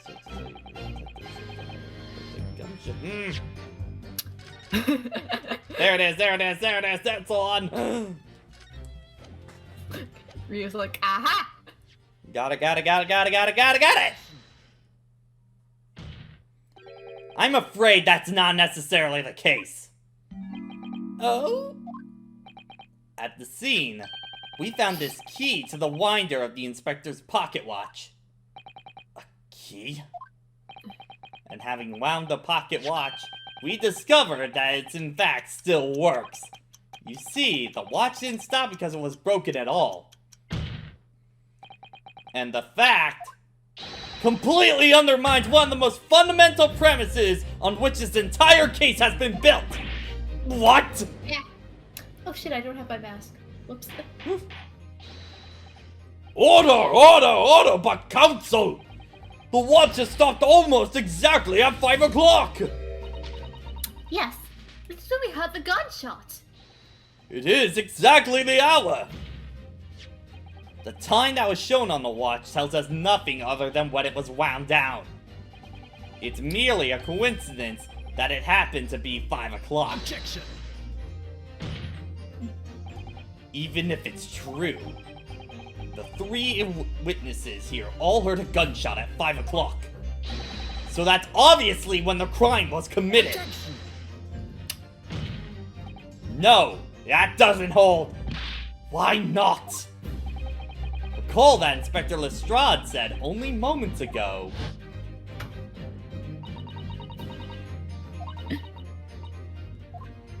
Don't do anything to that watch, baby boy. The victim was in the habit of winding his watch once a day, in the evening. We can reasonably assume, therefore, that he wound the timepiece on the evening before he died as well. Yes, that would entirely be reasonable. But if that's the case, you wouldn't expect the watch to have completely wound down by 5 o'clock in the following day. Oh yeah! Well, what do you explain that then? In summary, the evening before the day of the incident, when the gunshot rang out from the room, the inspector was already unable to wind his watch. You can't mean... What would stop a man from winding his watch if he'd been in the habit of winding it every single evening for 10 years? The obvious answer is that he was already dead!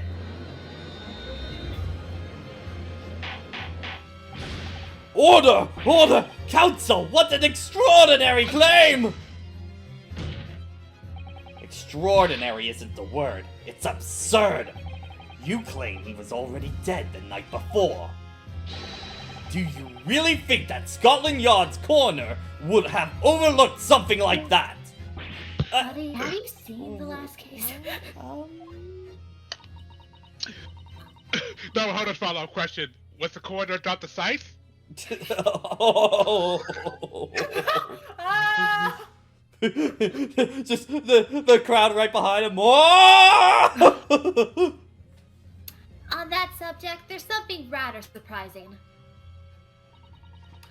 There's actually an omission of the coroner's report.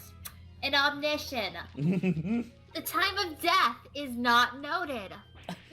That's right! Wait a minute! You're forgetting that my legs you're forgetting that my legs went from under me when I kicked the door in. What do you mean? Like I said, I put my hand in a dirty great puddle of blood. Yes, so the victim's blood hadn't dried; it was fresh. He catches on fire, doesn't he? But the blood couldn't be expanded in a number of ways. It could have been put there afterwards. Some fresh blood could have been poured over the victim's body. Does my learned friend think the French blood is available on every street corner? I taught him that one. Unfortunately, he did teach me that one. I just made it less racist. Wow, even with a compliment, you still find a way to make it an insult. That's our Van Zeeks for you. Well, it hasn't necessarily been human blood, of course. We've been told previously that Scotland Yard has no way to identify blood as human. The problem is currently being researched. At present, you are correct. It is beyond our abilities. So then, Susanna's been doing some work here. so then, a chicken's blood could have been used, for example. Hey, Chicken? Kazuma. Question. I have a feeling I know where this is going, but what? Oh, wait, I Okay. wasn't even thinking about that. Oh, hold on, this is part 2 now. Okay. Number 1, you ever been to any Halloween events in our country? You know, that's not human blood. Hate to break it to you on that. Number 2, goddamn chickens. Just wanted to say that.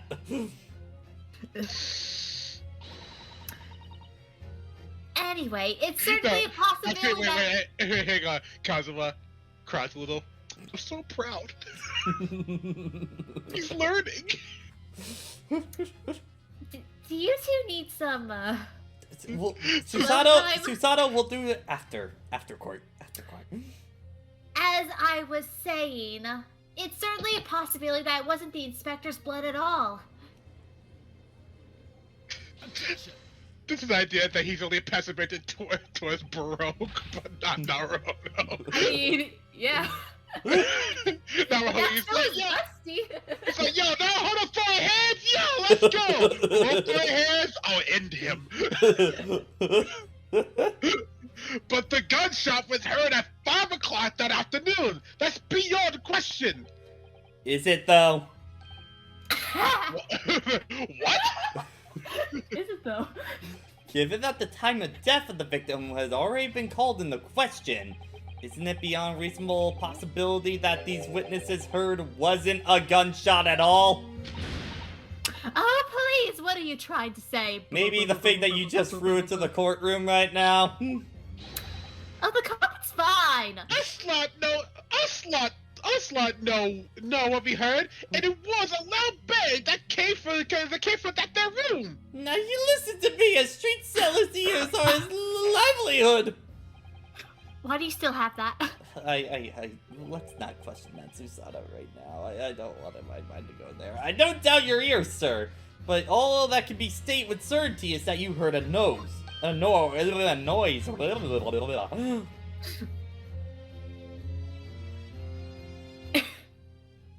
Eh? My bad, I thought I heard something else. Explain yourself then, counsel. A noise that that sounds like a gunshot that could have been made with boom. Something like this. The culprit could have set one of these off as a fake gunshot. Good gracious! The very fireworks are sold by the witness! Now, hold on a minute. What are you saying I did it? My pretty little firecrackers only make the little pop anyway. See? Not 100 of them together like the Venus special you sold for 600 pennies sounds like this. Ow! As the court can now attest after our ears start ringing, it sounds very much like a gunshot, in fact. You're trying to suggest that somebody set one of those fireworks off at the scene. Also, can you give me some? Why? For reasons. Baroque, you want to hear something? What I only want to hear is your cries of agony and defeat.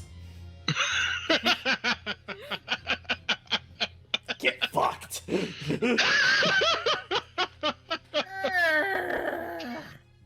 I'm suggesting that somebody threw to the vent knew the defendant was in the room at 5 that day and sought to implicate him by creating a sound that sounds like a gunshot from these peddlers on Fredso Street to hear. Objection. But even the accused himself has testified that he saw no one else in the room at the time. Whether it was a gun or a firecracker, the only person present to cause that bang was Baruch von Zinks. One whiff in the match and the firecracker goes pop! Boom boom. See? That's why people like him. I fear for your fingers, young lady. Recently, during my time here in Britain, I learned some very useful invention indeed. Something called a time bomb. Good heavens, a bomb! Yes, a device that allows you to blow up whatever you like, whenever you like. Mr. Naruhodo, I worry that your fortunate phrasing there may lead yet to another international incident. No, wait, it's not whenever you would like part that's important. A time device? Yes, exactly, a time device! Something of that nature could have been planted at the scene. A device that was able to produce the sound of a gunshot long after the culprit had left. Your extravagant claim had to be substantiated with evidence, counsel. What proof do you have to suggest in any way that a time device was employed to create the gunshot sound? Not from the gun itself, I don't think. You already proved what could be used to fake a gunshot sound. Yeah, just gotta figure out how So, to what can be decide. used to time it? Yeah, I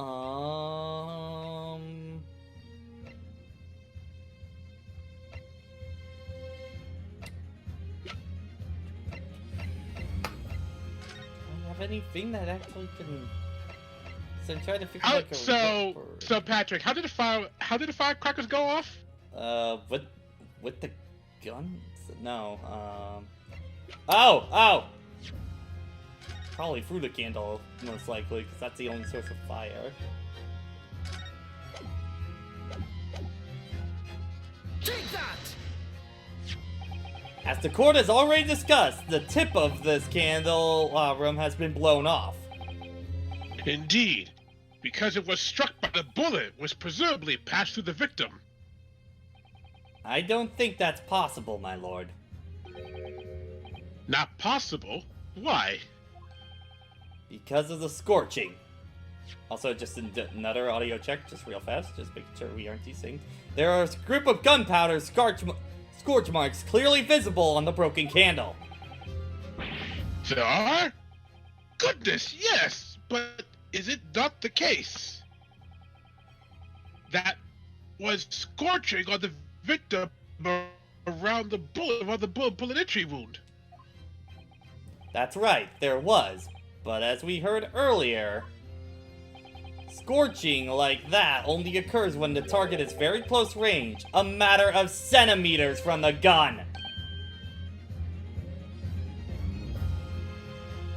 Jason, you there? Alright, no, Oh, that okay. was me checking the stream. Oh, okay. Yeah. Ah! Which means that the scorching of the candle can't possibly be a result of the gunshot. You're suggesting it came from the fireworks? How could that be, eh? The fact that there was no visible scorching on the candle suggests that the firework must have been right next to it when it exploded. Or to put it another way, the candle and the firecrackers were joined together. The culprit somehow attached the firecrackers to the point partway down the candle. After the killer had left the scene, the candle slowly burnt down along with the other two, until eventually it ignited a fuse on the firecrackers, generating a sound.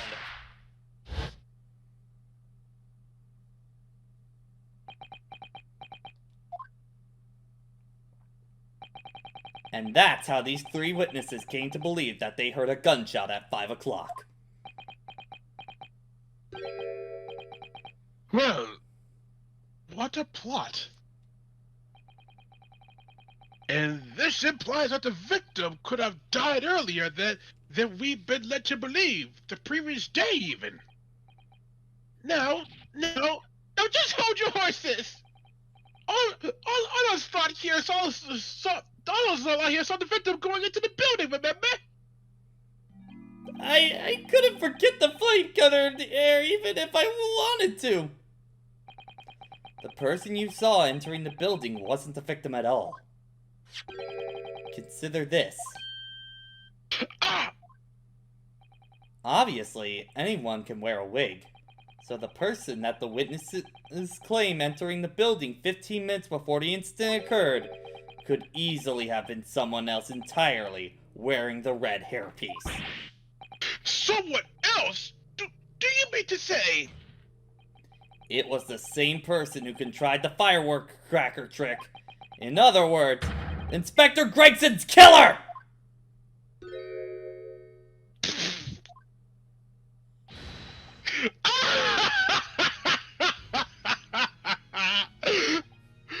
Oh, very impressive, Inosuke Naruhodo. Oh, my man. Oh, I really don't like that laugh right now, Susan. Oh, what the fuck's going on? Oh, I really could have made you come this far.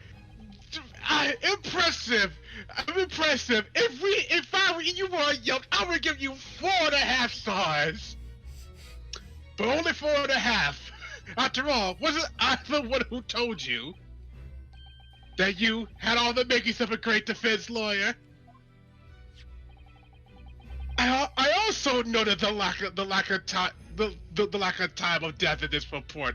A stark omission. And as far as I'm concerned, this whole country's justice system leaves a lot to be desired.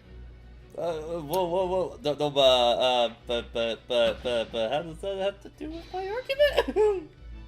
Wait. What'd you say? But how does that have to do with what I said? I'm getting there. Hang on, let me just... Oh, more clapping. So now you want to hang on, is it?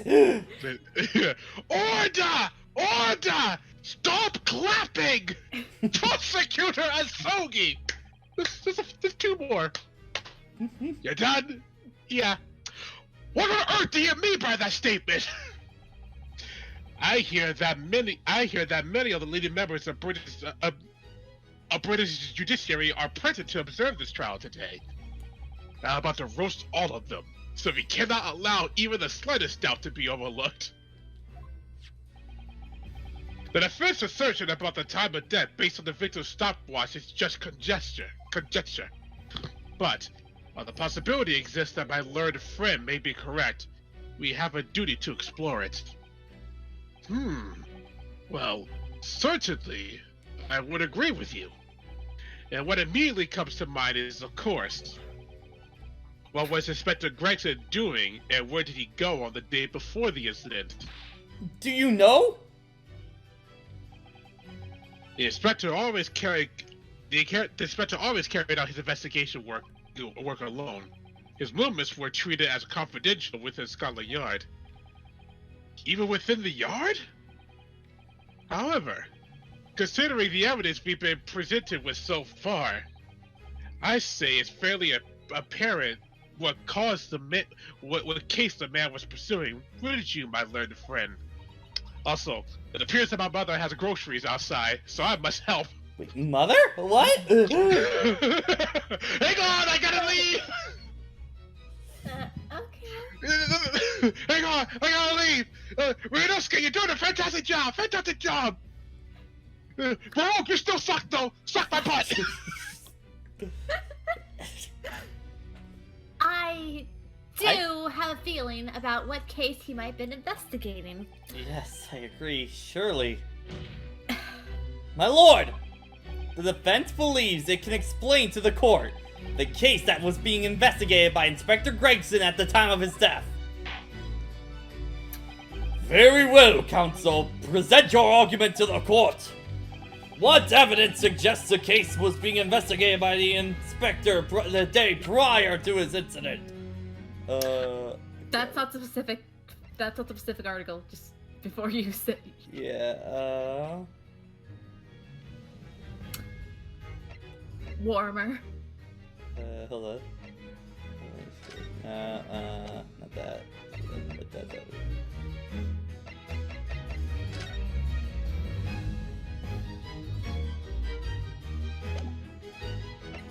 Just trying to think of an actual evidence that What do we see on the board? well, okay, have we already investigated, okay. Yeah, we already seen what was on there. A free completely knows reports relating to the victims of the Reaper. Well, it doesn't actually say of what the case is, kind of deal. Is this still it? No. I think you have to be specific on that, so you have to. Like, examine it again, or? No, you have the newspaper article. Oh, okay.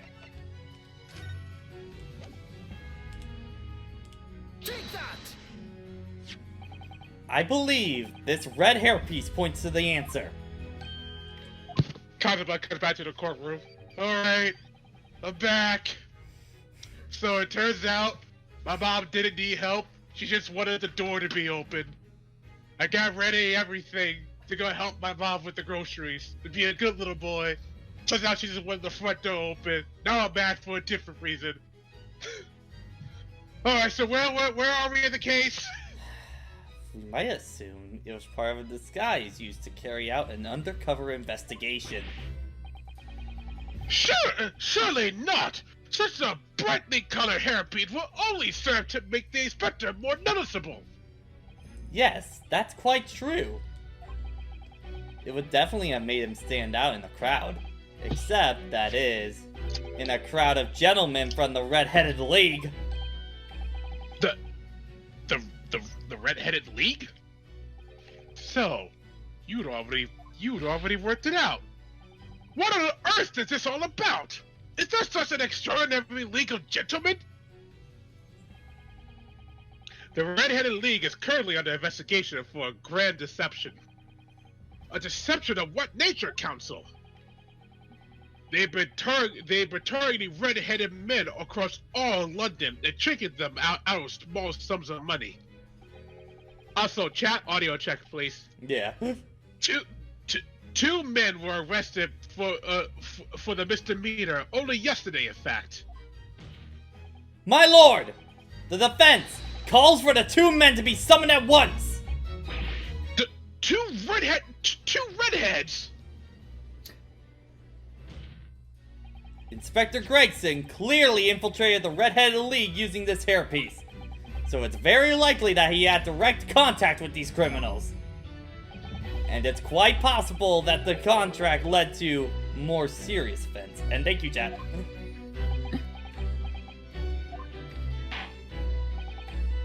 I concur that we cannot in good conscience leave this new avenue unexplored.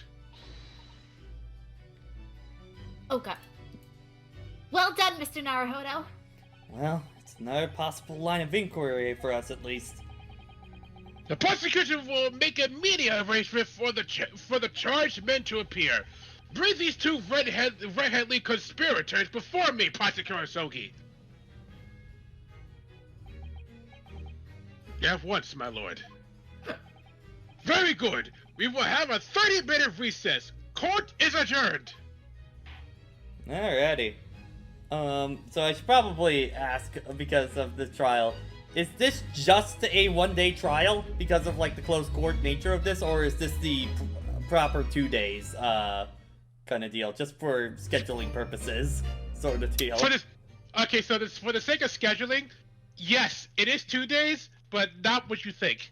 Okay, so would you say to continue this next part now, or? You can. Yeah, You can do this part right now. Be finished with it. Like, Okay. from the time we're going, we can finish the first day. Alright. Yeah. Good to know. Also, what did we turn Cosmo into? Also, speaking of Cosmo, we think of him as a prosecutor. So Oh, I really like him so far, just because of, like, he's somebody immediately on your shit at once kind of deal so far. I Like, really like it. he's on your shit, but at the same time, he's like, yo, good job, man! Yeah. I'm proud of you! Yo, that's my man's right there. Yo, look at him go. Look at him go. However, Yeah, like, you know, I feel like it's kind of condescending. It's like, oh, man, you're great, you're a great prosecutor. But! And then he's like, see your court, see how corrupt your court system is? See? I'm like, what's the name of the prosecutor in Apollo Justice again? Clavier. I feel like outside of Clavier, this is probably like the nicest prosecutor we got. Probably, yeah. Oi, there you are, Odie. What kept you, my dear fellow? Hello, Mr. Sholmes, Gina. You sure about what you said in there? That the boss, you know, actually died the day before? It's a pretty hard to swallow. Yes. I was shocked by the revelation too, Gina. As was I, possibly more shocked than both of you. It's not a competition, Mr. Sholmes. That's more sharp than all to put together. Sorry. That's an autopsy reported question, is it? Yes, it's strange that there's no time of death noted. I suppose it's a simple explanation, or perhaps it was a deliberate omission. Oh dear, if it was deliberate. Here we go. Ah, shit, here we go again. It puts me in mind of the last case we worked on. Dr. Scythe. Hang on, I gotta burp again. I know. Anyway, it seems like the day before Lord Von Zieks discovered the body, Inspector Gregson was investigating the Red-Headed League, so perhaps something happened with them. Come to think of it, you had some trouble with those League men too, didn't you, Mr. Sholmes? You were taken in by their trick. No. Naturally, I wasn't taken in, as you put it. My sleuth-hound interest was merely piqued by slightly the rare scent of a weekly 4-pound income. And that scent masked the underlying sense of deception, I suppose. The two criminals in question were a pair we saw being arrested yesterday, aren't they? In Mr. Sholmes' suite, I mean. That's right, Suze! And that was me who took them in. Thanks for the tip off by a good old law-abiding citizen. Indeed, yours truly. So it's going to be that pair of witnesses in the stand next, is it? Alright, I'm back. Something doesn't quite make sense to me, though. The day before Inspector Gregson was found, you hadn't any trouble with the Red-Headed League yet, had you? Why would the inspector have been investigating them? Well, the likely explanation would be that Gregson's own sleuth-hound interest was piqued by the rare scent of a weekly 4-pound income. Don't try to say with the same brush as you, Sholmes! Yes, well...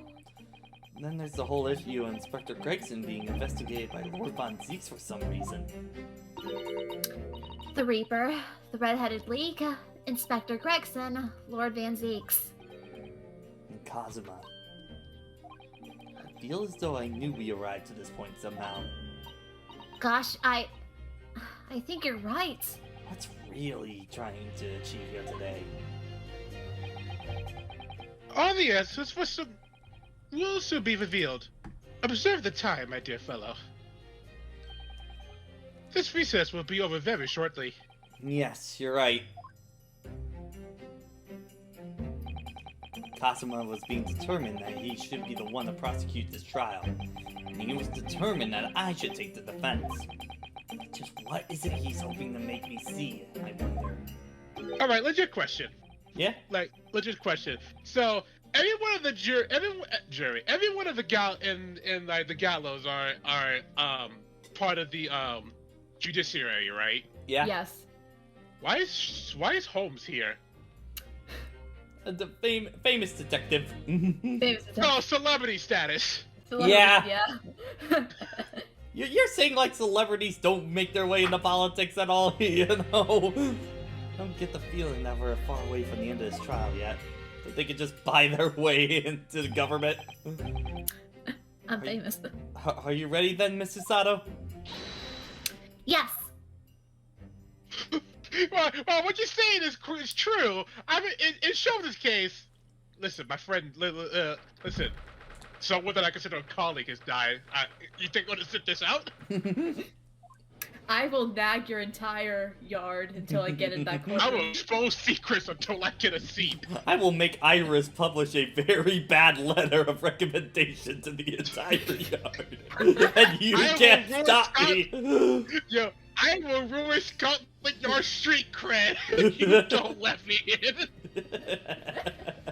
In the name of Her Majesty the Queen, I hereby declare this court to be in session again.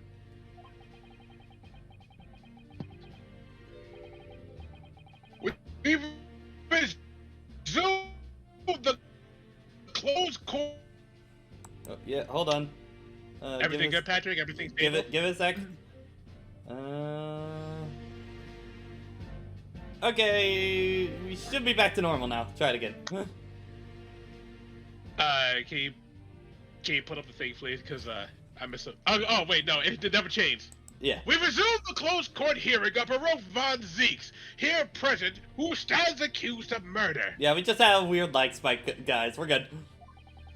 Audio still good, chat? Yeah, check. Now, Yeah, actually, yeah. Check, for the next few lines, just check if audio's okay after that, yeah. now then, Prosecutor Osogi. My lord. Have you summoned the witnesses as requested?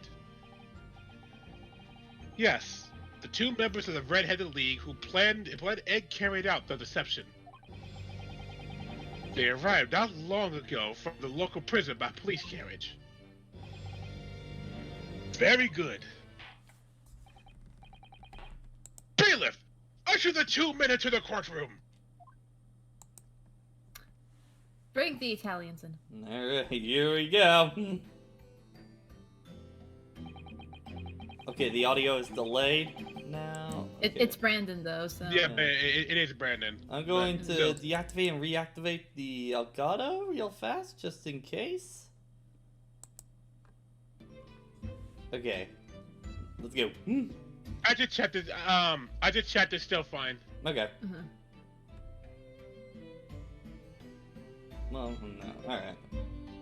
Continue on, Jason. Okay. These two men are currently being held by the police on suspicion of attempted extortion. You may omit your occupations, but state your names for the court.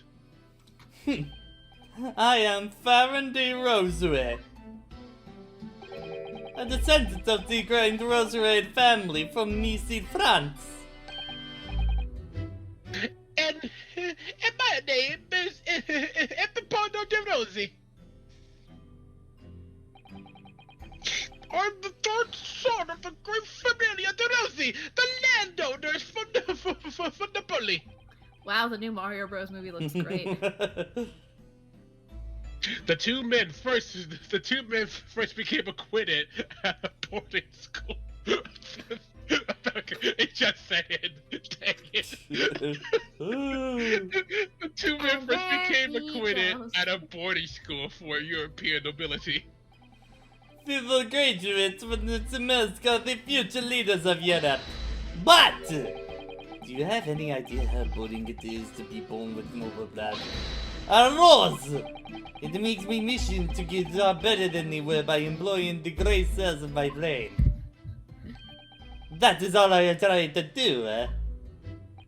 So, that's the only reason this whole grand deception you've been carrying out. No, Brandon, little Chris Pratt! God dang it! Oi, you could say that. You look at little Chris Pratt! No! No! I blame you on this one, Brandon. No, Patty!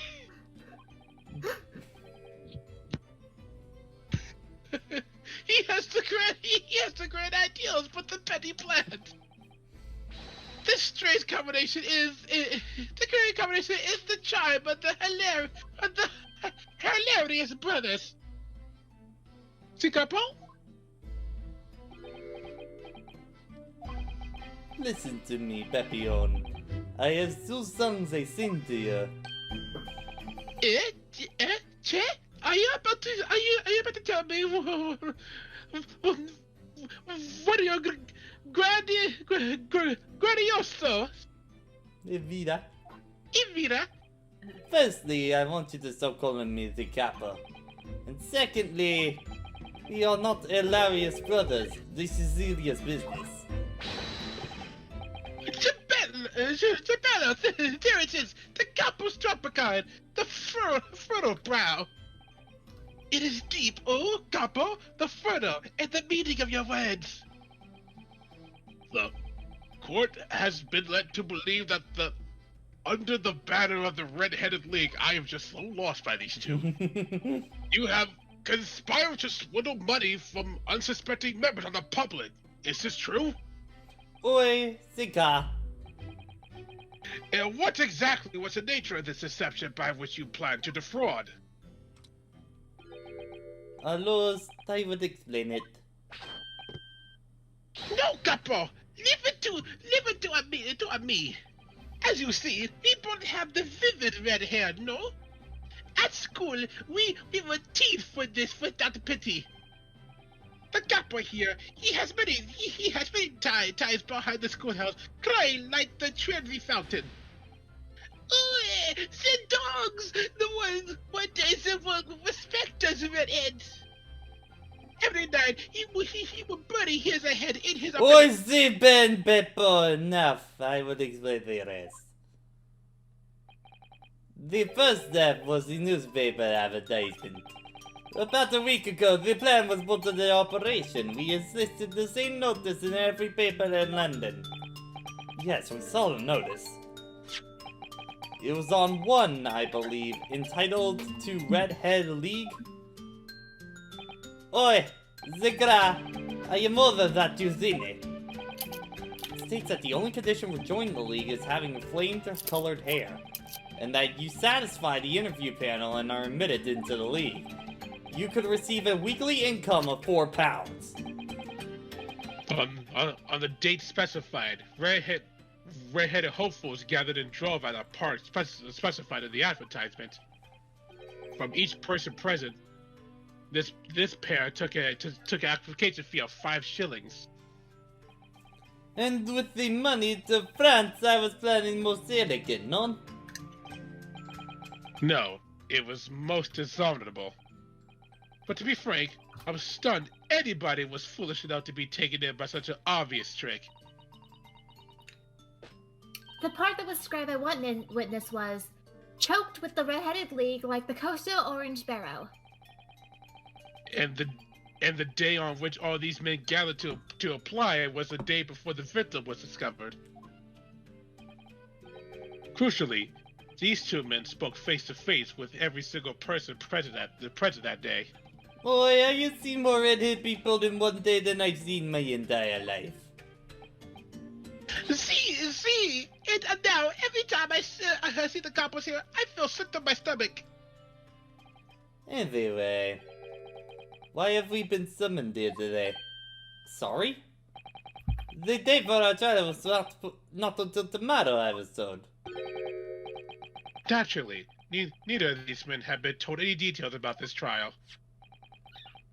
They've only been shown this photograph.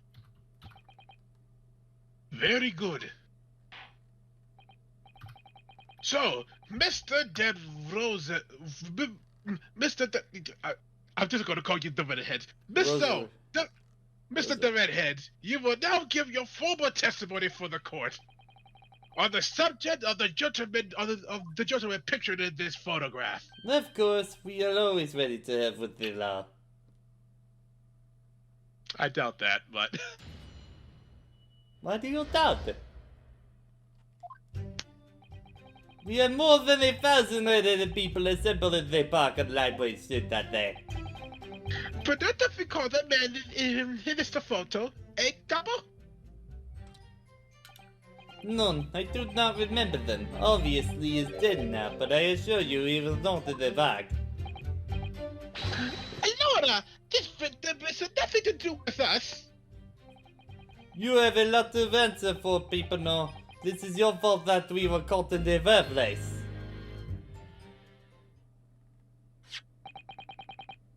You give us sworn testimony that this man in the photograph was not present. Can you be certain? Oi, I am quite certain. We do not interview this man. Nobody looking like this came to the park. This I can promise.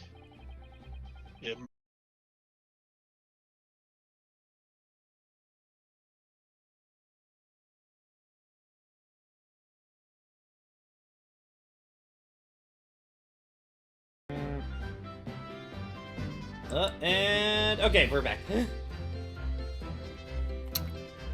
Just waiting for the thing to go back up. Yeah, it's not up again. It's not up right Oh, now. okay. Hold on. Alright, there we go. Sorry about that. Reload the stream.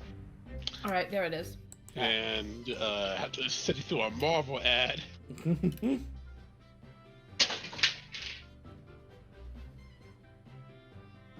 Okay, just, there you go. Yo, let that be carnage.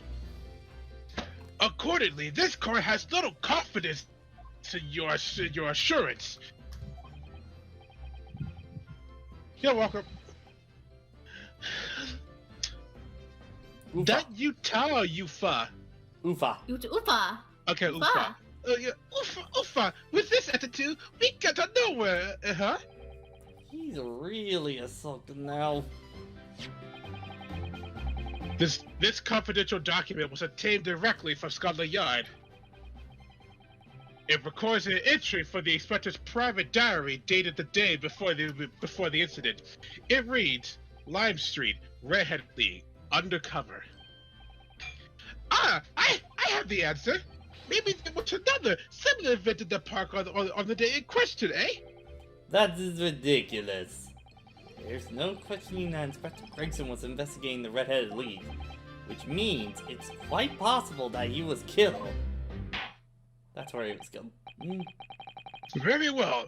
The defense may proceed with a cross-examination now. Ah, yes, my lord! Alrighty. Yeah, when 1,000 red people assembled in the public concerts that day, they do not from the man's photography. No, I do not remember. What was he said? I said he was not in the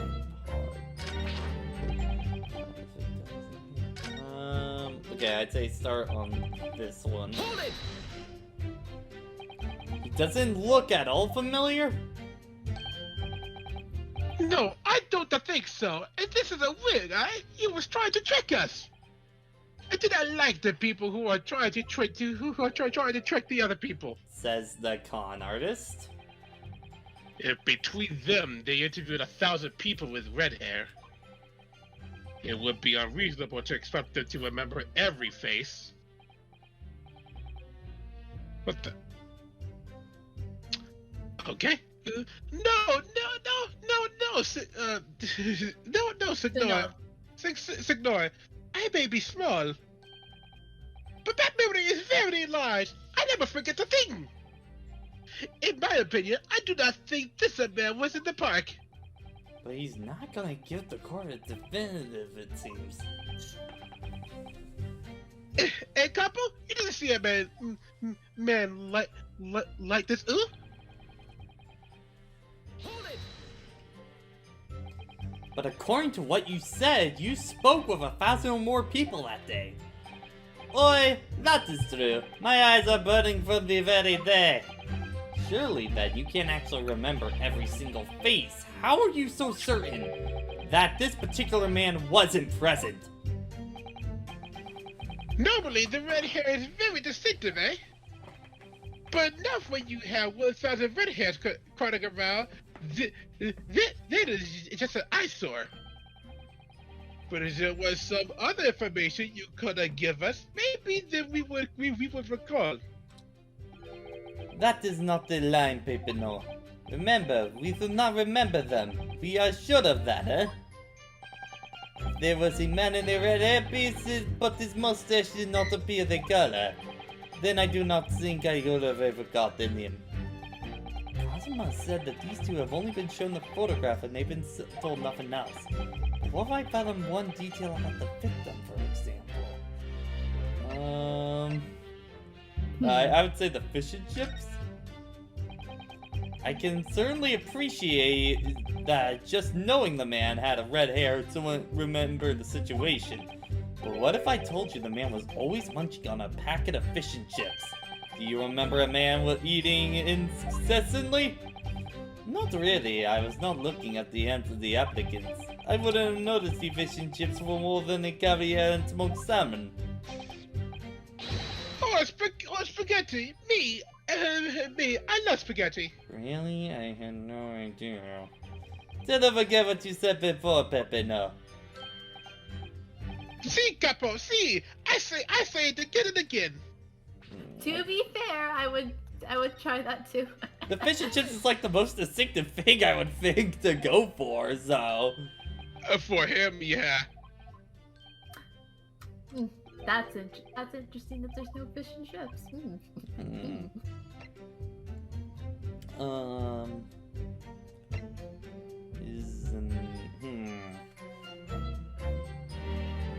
Because I don't think he would give out his profession at all, so his name, maybe?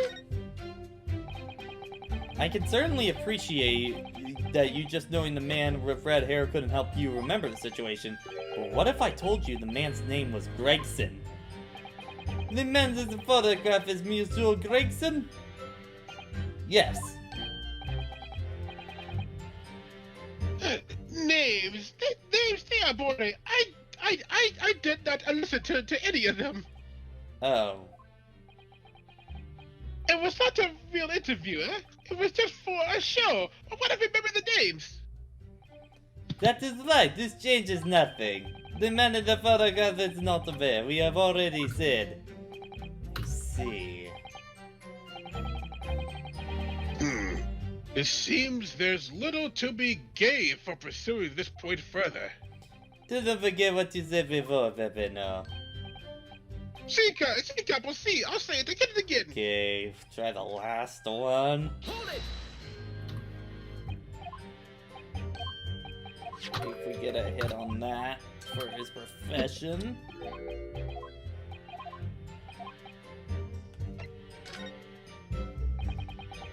I could certainly appreciate you, man. Will help you remember. But what if I told you the man's red hairpiece was actually a detective?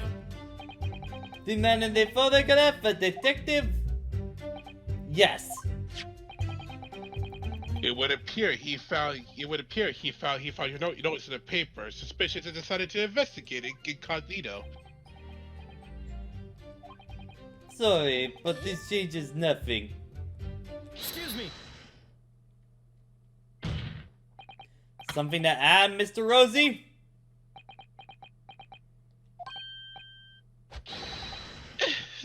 Che, Z, I'm always adding something. Parmesan, olive oil, pepper. What I mean is, did you not agree with your friend's last remark by any chance? Eh? What did he just say about the detective? Yes, that. Keep your mouth shut, Pepino! You said enough already! But then why, Capo? What is the problem? There was a man who said, I'm an inspector for Scotland Yard. What? Good Lord! Order! Order! Order! Explain this. Explain this vote-face in your testimony with this. It's simple. A man who was at There was no such man. Madonna, what do you say, Kappa? Are you forgotten, huh? I've forgotten nothing. Nobody liked the game to the back. Buster, Capo, Buster, you beat me at the many things, but not to the memory and the meals.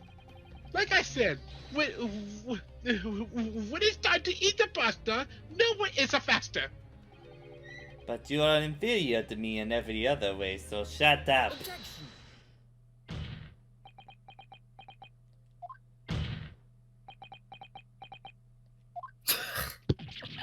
Ugh! So the damage is done. I wanted to bet Zeke's over on the witness stand to, to get it on it too. Indeed it is, sir. Wait, there was a man that came to the park and said he was an inspector from Scotland Yard. However, he looked nothing like the man in this photograph. He was something else. But how can you be sure? Because, to start with, the face is completely different. See, it's true. The man who came was a younger. His face was clean-shaven, his eyes were sadder, his chin was thinner. No resemblance whatsoever there. Exactly who it is, I think. Anyway, I was not going to be fooled. I took the obvious precaution and said to him, if you are really a detective, show us the proof. See, the couple here, he doesn't take no nonsense, eh? But we were well prepared. He said identification. Identification? You mean official police inspector's identification? That is most unconvincing. Sorry, my lord. Counsel, no incognito inspector will offer his identification for inspection. It's quite out of the question. Definitely. Why would he expose his true identity? Clearly, the papers were fake. Correcto, Capo. You are a genius. As we say in Italia, it takes a feat to recognize another, eh? And what happened after he announced that he was a detective? He became very annoying. He said, you are under investigation.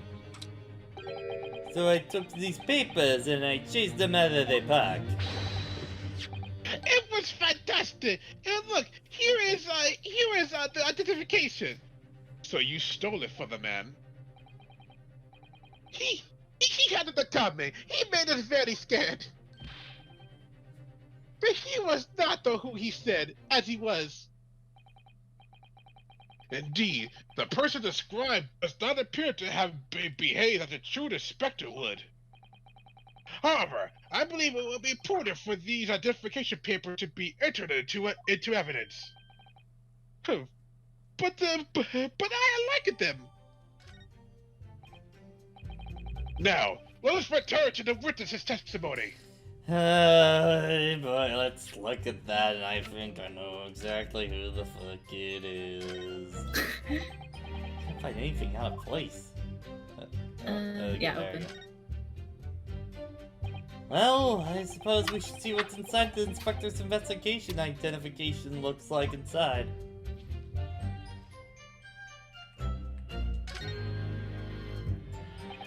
Yes, it definitely looks fake, doesn't it? Out of interest, what's the name is given? Probably just something plucked out of the air. It's Tobias Gregson. Wait, what? The Scotland Yard insignia. Looks genuine to me. But how? And the departure identification number details are all correct as well. Since when have you known those? Do you mean to Ask say... your question. Yeah! Google! I may have discovered from the Sherlock Holmes books. Wait, Iris publishes his personal identification in the books? What the fuck? Iris is gonna get fucking sued is what she's gonna have. Anyway, I know it seems incredible, but yes, I think this is genuine identification book issued by Scotland Yard. But that's unbelievable! This is the real thing after all?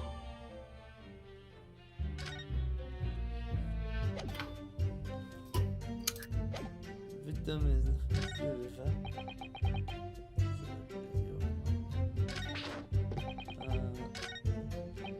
no, obviously is I think you're on the right track with that statement. Which one? D. The last one. Oh no, the medal. Or the victim is Oh, that one, yeah.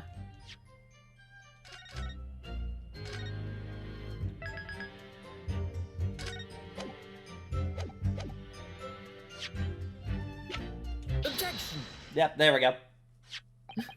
I wonder if I could ask you to examine this identification book very closely. Miss Lestrade? Why Miss Lestrade? What is your intention here, Counsel? Is this really fake or genuine? That's a question which we can't answer for ourselves. Objection! Don't be ridiculous. No Scotland Yard detective would allow his or her identification to be stolen. Hold it! That is the boss! No question about it! It can't. Bro, you serious?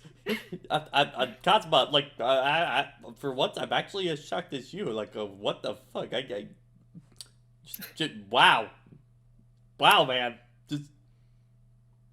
Wow, Gregson. Wow. As I suspected. The undercover detective who attended the Red-Headed League's enrollment that day was the real Inspector Gregson, carrying out an incognito investigation. Zulas! I know dead men tell no tale, but the tale we're finding out is quite large. Order! Yeah, I saw everybody in chat was all just like, yeah, we're all like, it's Sholmes. It's like, what the fuck? Yeah, we were all expecting it to be Sholmes on that whole kind of deal.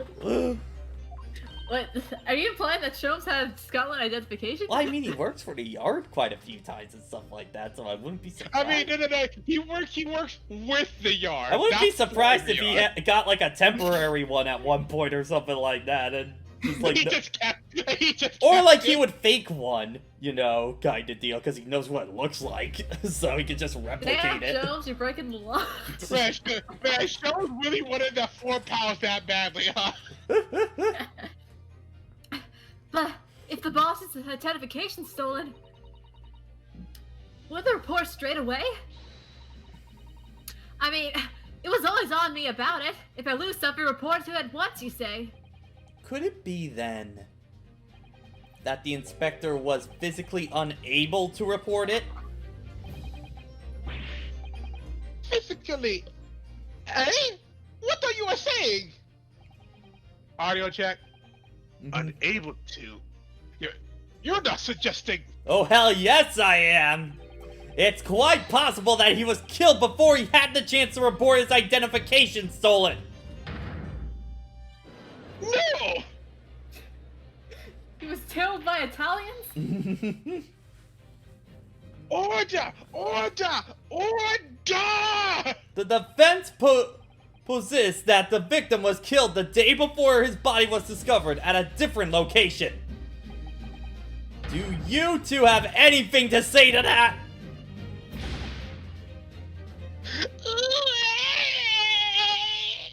I'm nothing! I done nothing! Pull yourself together, people. Mondor, we still believe we have the master good noses, you know? Now I wish I had a return to Italia. So cry, Pepino, please! Otherwise, Let me have him. Stop with your whining and stop talking! Well, I believe the court will need to hear. I know nothing. I know nothing. I done nothing. Will you shut up and tell us everything? Or do you want to face the worst possible outcome? Do you want? I will throw hands if I want. I will throw hands, possibly swords if need be. If you're done crying like a bunch of babies, you will testify again about how in the world these identification papers and the precise circumstances under which you came into them. I will cut you down if you don't stop crying. Loud. Ryunosuke and Kazuma are about to throw hands. So Kazuma about to throw a hand. Ryunosuke being like, I'll just watch. Chalices might need to be thrown too, if need be. Danzig's no!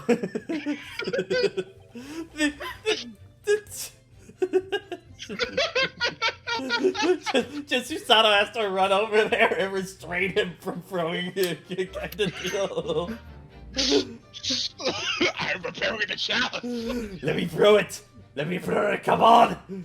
Come on. They deserve it. You're not technically a prosecutor right now. You're gonna get charged for this. Oh, God, a hell with that. I'll make the head even redder. Just because you're rich, you can't get away with this.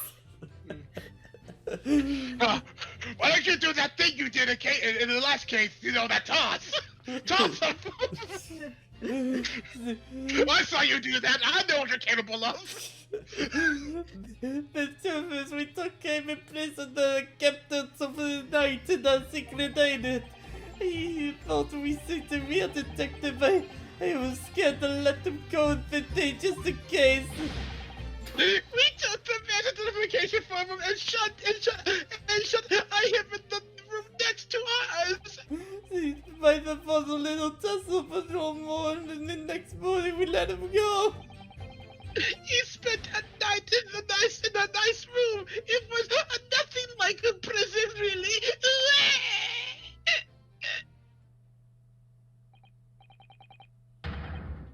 Alright, so pretend to cry what they kidnapped him and put him in a room next to theirs. Mm-hmm. Okay. This is outrageous! You imprisoned the man! But no! It was not like a prison! He was very comfortable, and calm, and happy! Hey, Capo? It was never part of my plan. I swear it! Ufa, so you think it was my fault, eh? Just because I got the date of the ferry wrong by a little a day. I do not think with your fault, Peppino, I know it! No. Per favor, Capo, it's not fair. You shall have plenty of time for squabbling back at the prison, gentlemen. Oh, I don't believe this. How can we have been a real detective? Counsel for the defense, proceed with the cross-examination. So on the day before the incident, Gregson spent the night confined in this pair's hideout.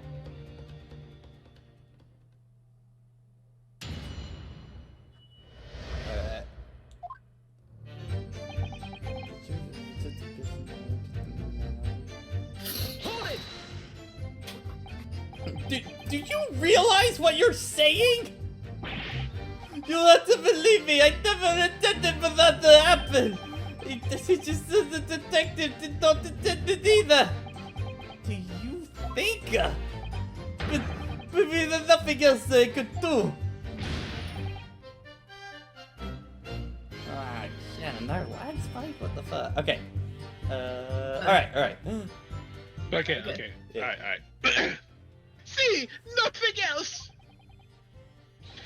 This was the first client for the capo. He was at the end of his wits. I have told you before, Peppino, there's not a way to describe a criminal mastermind. What about this hideout of yours? An old empty behind the back of Lime Street. We rented the place for 2 days. It was an inspired idea by the couple here. An impulsive idea, I would say.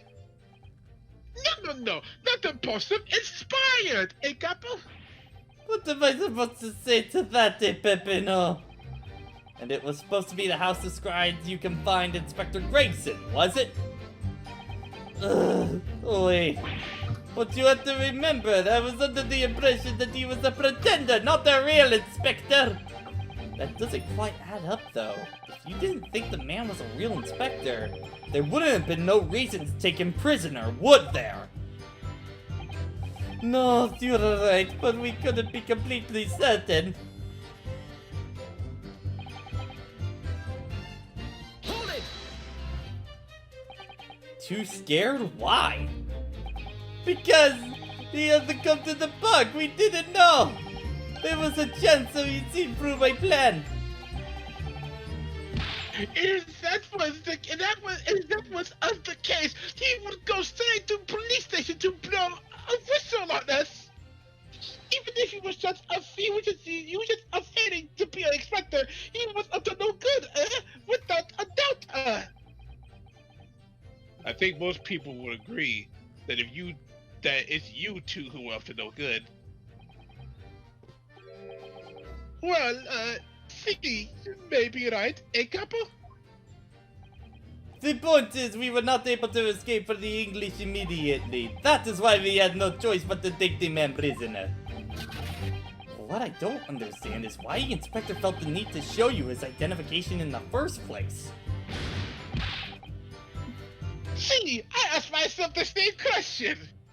Do you? We were writing down the numbers and names of addresses of all the people who took 5 shillings from that day. I had forgotten what the name he said, but the address, it startled me. See, address, Scotland Yard, Homicide Division, he said. What? They probably didn't like your face, Pepe, though. Anyway, I was not rude. I just politely asked him why the ad said it.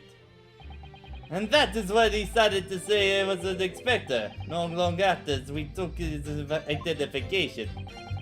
What was Inspector Gregson playing at? A good question. Yeah.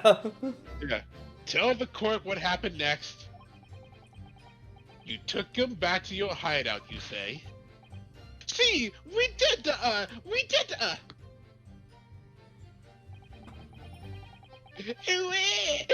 I said, tell us what happened, not start crying. That being his identification book here, correct? See, that is the one. What made you believe that it was a forgery? I never seen a real one, of course. But he was so suspicious, this man. Alora, I was thinking it must be falso, eh, Kappa? Oi, this is just Pippino said. We were convinced it was not genuine. And so together, the hilarious brothers, we took out the man captive. All we did was shove him inside a locked room. Then we made preparations to transport all of their money. In for a penny, in for a pound. Hold it! What do you mean by a little tussle exactly? It was nothing, just a minor incident. The false inspector, it was a real piece of it to work. A couple? What happened? Oofa, it was a disaster. He gave him a nice room, and what does he do, huh? In the middle of the night, he tries to escape through the ventilator. Can you blame him? We chased him, but yeah, and we caught him again. Can you blame us? Sir. Wait, you didn't shoot the man in haste, did you? Who do you think we are? Of course not! I simply called him again and took him back to the room. Excuse me. Mr. Rosie, is something wrong?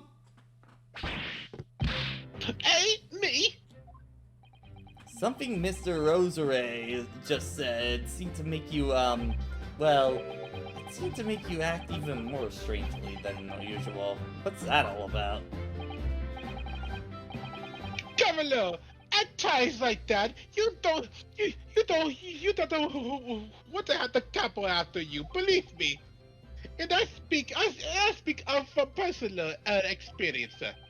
Yes, it is, sir. Personal experience?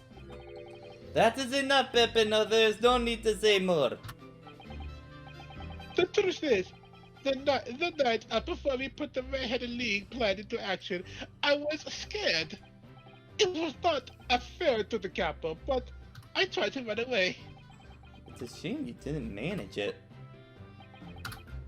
But the capo here, he came back to me like a turbine, huh? He dragged me back to the house, kicking and screaming. I still have the bruises to prove it, eh, capo? Bruises, you say? You wanna see, huh? You wanna see my fantastical bruises? That is enough, Pepino. No one wants to look at any part of you. What to do? I assure you, or I don't. I assure you, or I don't. You do now. Allora, if everybody wants to see, then I'll do it. No, you see, it's still very invisible, eh? That red ring around your neck? You got that when you were dragged by the neck back to your house? See, the capo, sometimes he's a very right. I said that's enough! Pepino's neck is nothing of what we are talking about here. You have my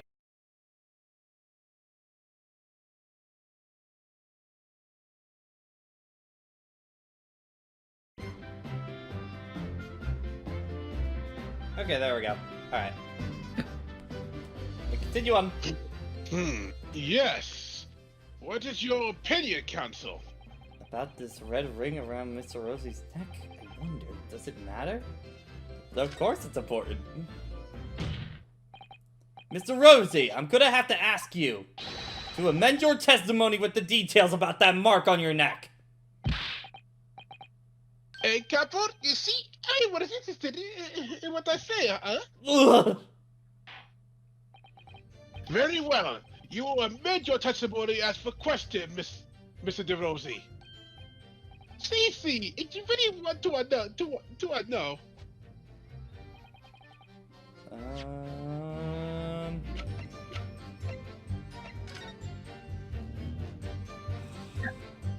I don't see anything around his neck, so... I think... We're gonna need to press that one. Yeah. Are you saying that the red marking was caused by... See, a big collar made from the leather. Ouch! A leather collar? Is this true, Mr. De Rosie, you? Also, is stream, like, back up on, people's ends? I just want to know. It seems like so. Okay, because my dashboard is, like, glowing with a bunch of colors right now, and I can't tell what's actually going on or not, so... We got two yeses, so... Okay. Yeah, the stream is ready. Yeah. Yep. Okay. Alright.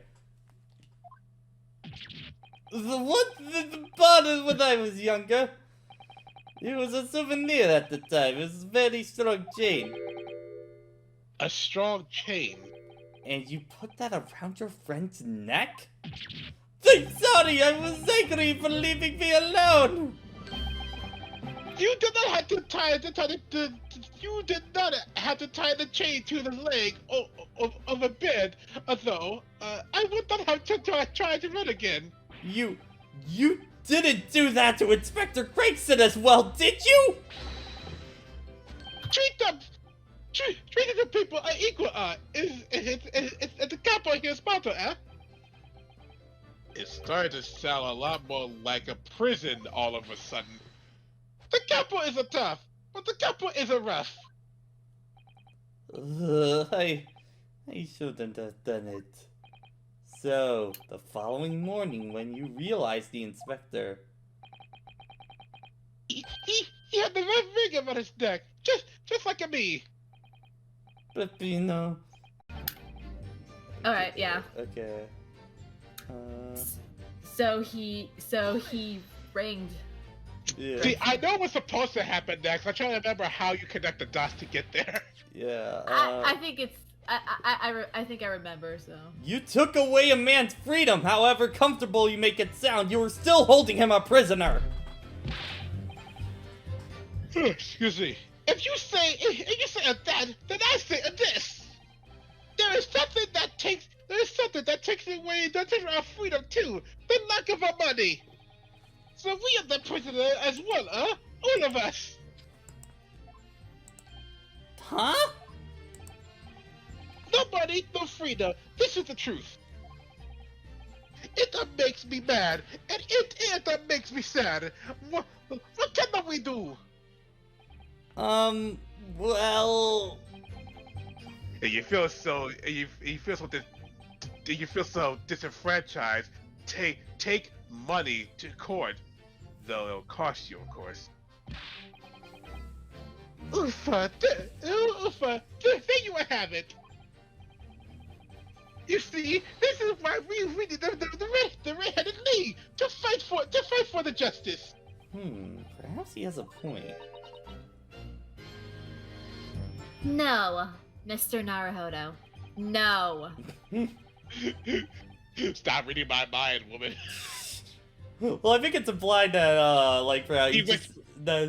like, he's saying it, like, under his breath a lot of the time for Naruhodo kind of deal. She has really good hearing. She picks up on it immediately. All we did, I want to get them at a comfortable place to sleep for the night. And you say it was a prison? Perhaps he has a point again. No. Again, Mr. Naruhodo. Just please. You should have heard. You should have heard of a story. My dad. If anyone was disturbed, it was us. Not much to go on, really. Their testimony does make you wonder, you know. About this pocket watch belonging to the inspector, I mean. Ah, yes, the one treasured so much, apparently.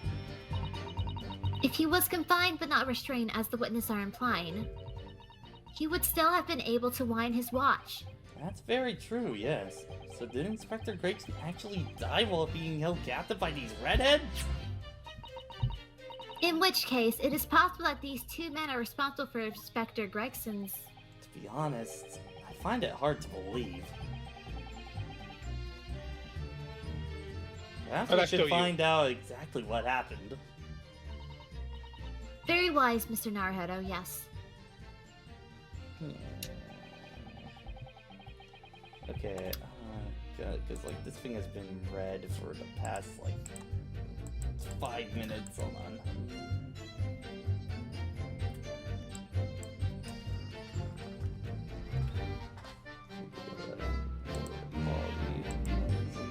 Try and stabilize it out. Like, how is stream been running for you guys on your end in chat right now? Because it's been a little shaky on mine. Kind of deal. Okay, so...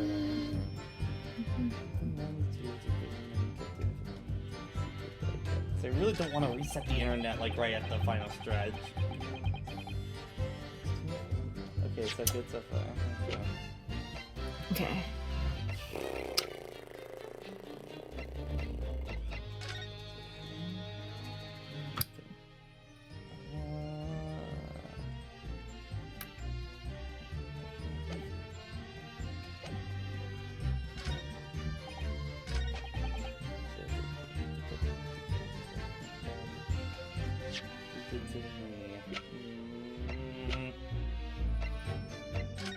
Is it supposed to be this picture? Like that... I don't see a mark on him at all, so... Yet he was dragged back. Yeah, okay, so... Let's try that out.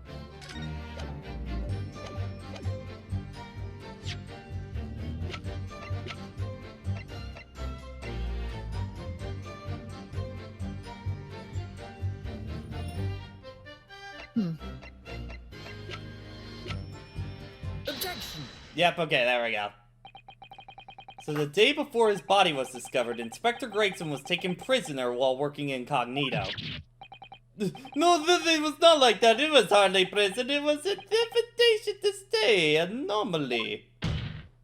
However you describe it, there's one glaring inconsistency that remains. What inconsistency is this, Counsel? I would ask the court to look closely at this photograph of Inspector Gregson. You will see that there is no red ring visible around his neck. But that makes no sense. It was me who took the collar off the man in the morning, and I saw the red boot on his neck, just like I have. Given that the mark clearly visible on the witness's neck, we expect to see bruising on the victim, who was put in the collar more recently than Mr. DeRozzi. Indeed, that is most peculiar. But what did we tell you, huh? We say this from the beginning many times. Oi, Peppino is right. This man in the photograph is somewhat different than the baby of cat at that night.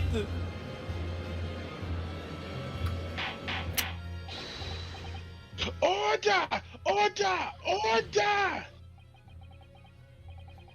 It would appear then that on the day before the incident, the man who visited the park on live stream posing as an incognito inspector was not Inspector Gregson at all! If that's true, however, how do you explain the inspector's identification? This is a genuine identification book issued by Scotland Yard. It's inconceivable that someone would have stolen such an important item from the inspector. The prosecution made that assertion itself. And we also know that the inspector has made a note about the Red-Headed League in his diary for that day. Which surely means we can't divorce the two events completely. The inconsistency noted by the defense is most troubling. If it were the real Inspector Gregson who these two red-headed gentlemen encountered, the fact that no bruising can be seen around his neck defies explanation. But equally, if they actually encountered an imposter, how did that person come to be in possession of the real Inspector's identification? Does the defense have some plausible explanation, Counsel? The whole thing defies explanation. It is for that precisely these occasions that we keep meticulous notes of the court records, Mr. Naruhodo. Because those are the facts. And the facts cannot lie. No, the facts can't lie. Even when they point to something so incredible, almost unbelievable. Well, my lord, the true identity of the person who turned up in the park for the Red-Headed League's enrollment is revealed by the information in the court record, I believe. Good gracious! Very tantalizing, Mr. Naruhodo. Very tantalizing indeed. So, why don't you help us all see whatever truth it is that you're apparently seeing? Go on, my friend. Who is this person?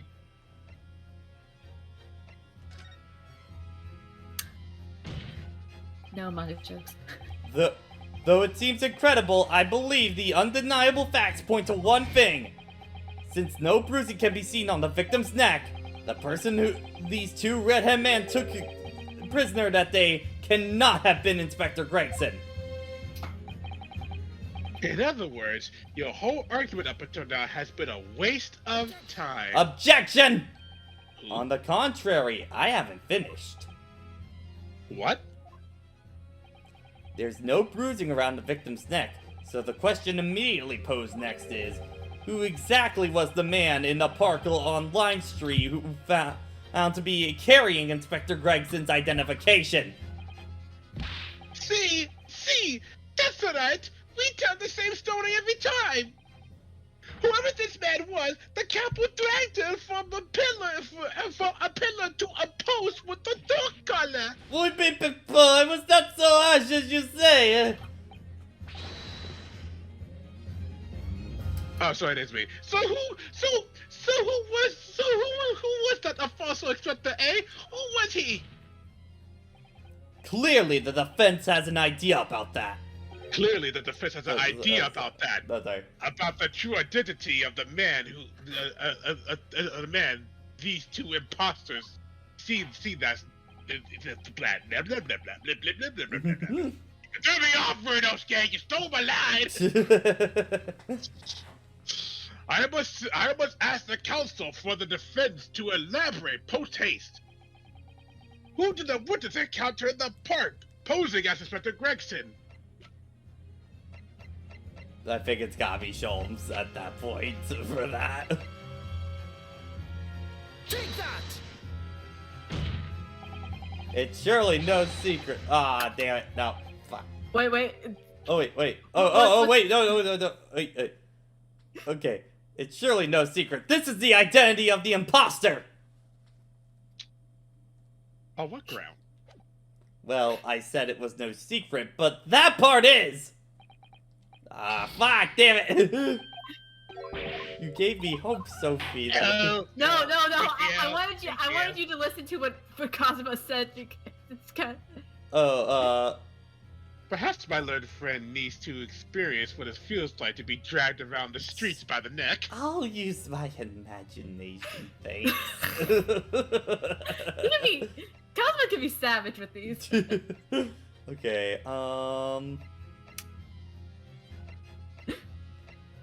I will admit it is easy to miss this one.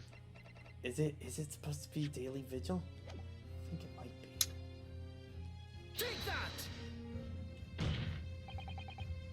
Damn it! You want to be dragged by the neck? It is easy to miss this one, so I'm willing to actually tell you. Well, check the people's necks. Ah! Okay, alright. Yeah. Alright.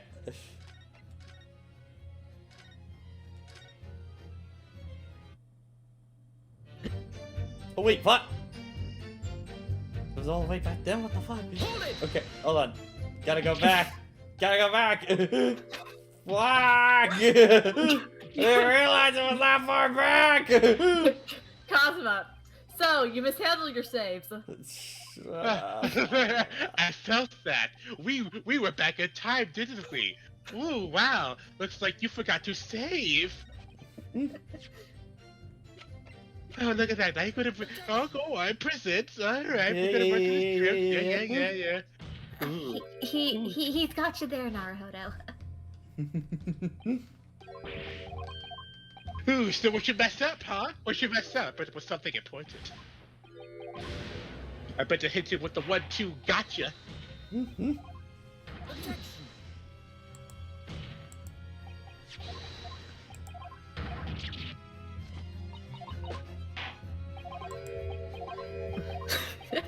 Speed running is its finest.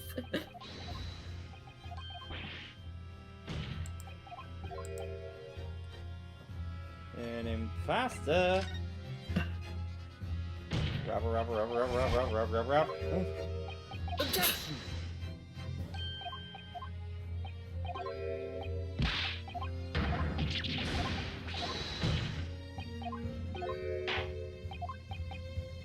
Okay. Take that! Goodness me! Isn't that? One of the witnesses who stand in this very courtroom earlier today. A nameless man whose only occupation appears to be peddling hearsay to pass for spies. What on earth would a street seller be doing with the police inspector identification papers? What it says? Is this the man or not? What has happened to his lip?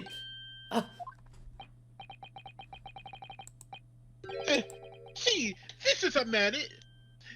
This is a man. It's not for the red-headed league, eh?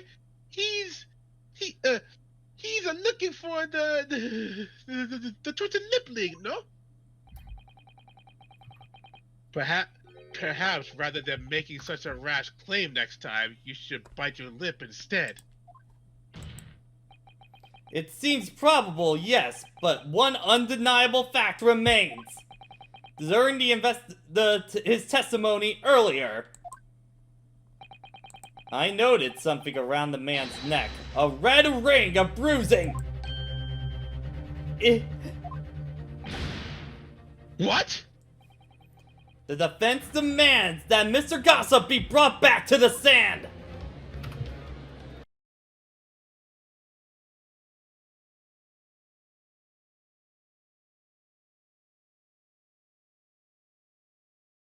I don't know why the internet is so slow right now. Fuck.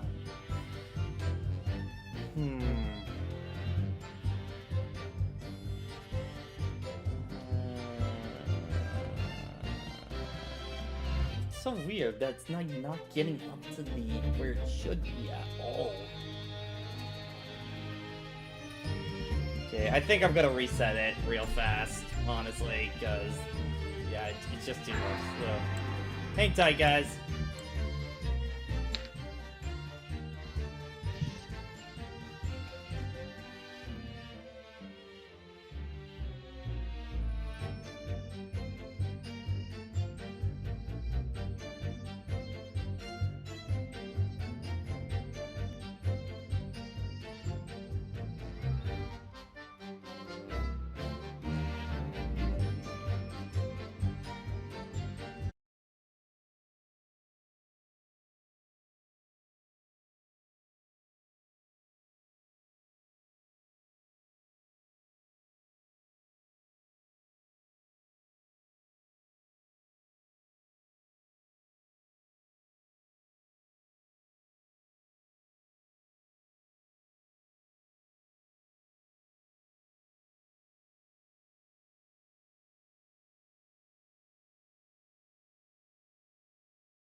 I think it looks all green on my end now, so...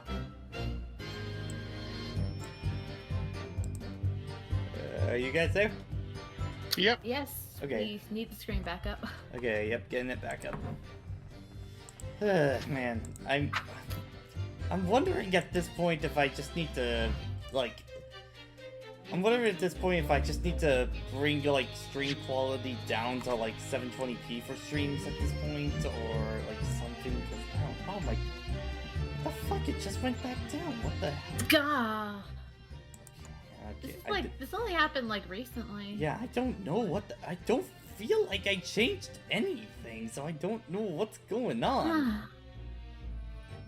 Okay, anyway, continuing on. Jason, if you want to reread that line. It's that, see? You think we would not forget these grand lips, huh?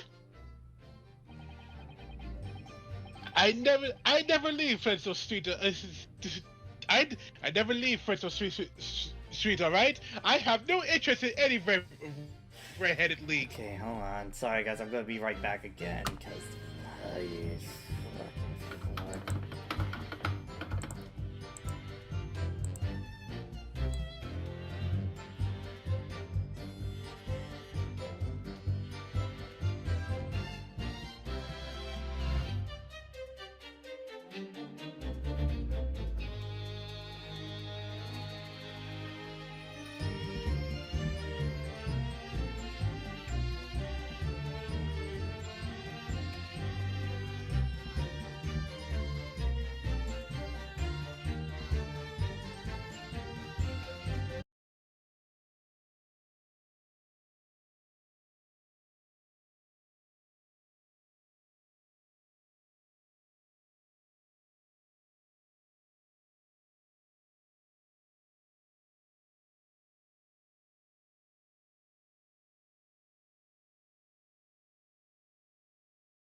Okay, I think for real this time we should be good to go at this point.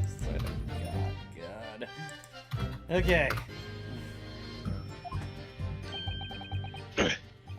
I'm all alone in the world, me.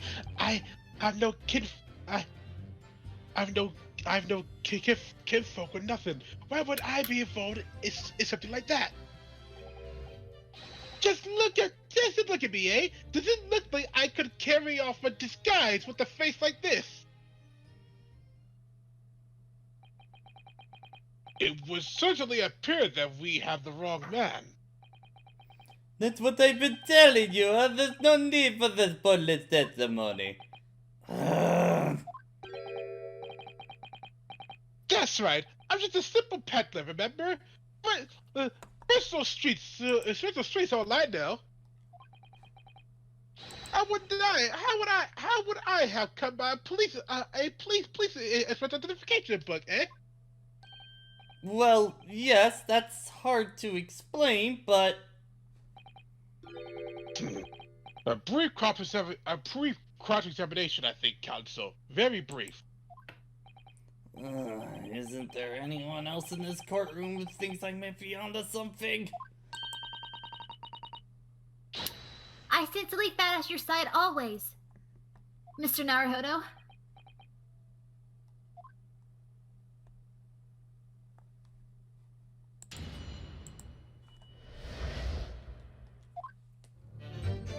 The only thing seems like there's definitely not this man.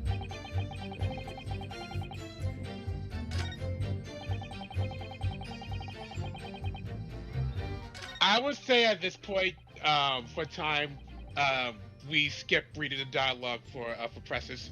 Yeah, okay,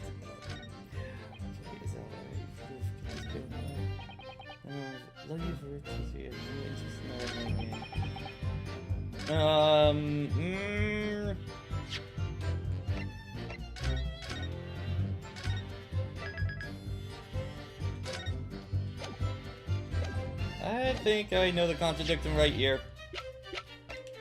Objection! Damn it! I was gonna say the money on that.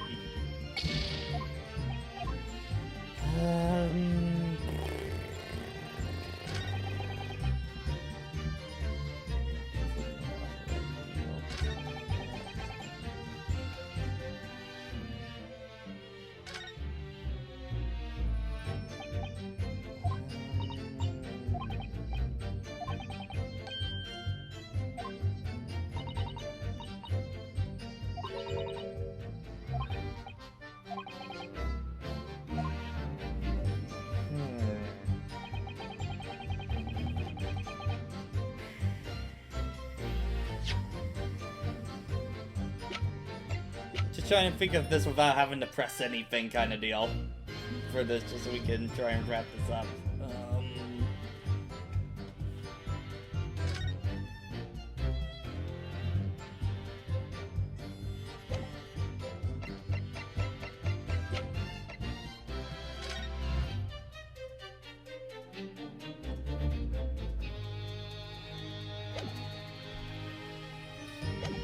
Just screw it. First, just get me to the right statement story mode.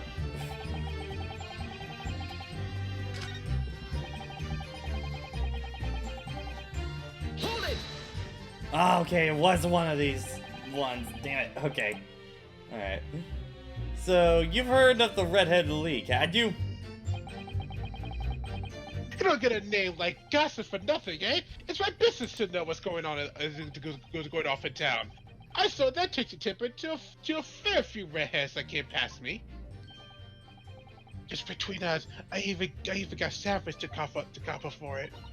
Well, he does have a very red nose, if that counts. Who knows? I get it. But as you can see, my own hair is not got a tint of red in it. In any case, for your streets, my patch, you will catch me siding off to some other part of town. No, sir, not likely. Mr. Rosary! Oi, can I help you? Did Mr. Gossip's words just lead you to remember something relevant, perhaps?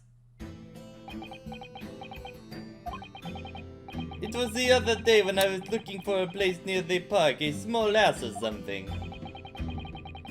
Should be the headquarters of your redheaded league, yes. I was visited by the outing agent Lime Street, and there I saw him. This man was paying money to the agent. What? Mr. Gossip was a housing agent? With a housing agent? Wait. Oi, this is some kind of contract and a very way discussing terms. But no, you're mistaken. You're mistaken, chum. I never let friends street me like I said before. You've mistaken me for someone else. Someone with the same face. No, the couple is right. I remember the two. He wasn't paying the man with a big note. With notes? Like I said, that wasn't me. I was curious why this man with the dirty clothes has so much money. So I looked at the name of the papers. And what name was written? Mr. Gossip? No. This man, he lied. He told you that he has a no name. But in fact, his name is Hugh Bone. He's better than Mr. Gossip, I think. Thinks he? No!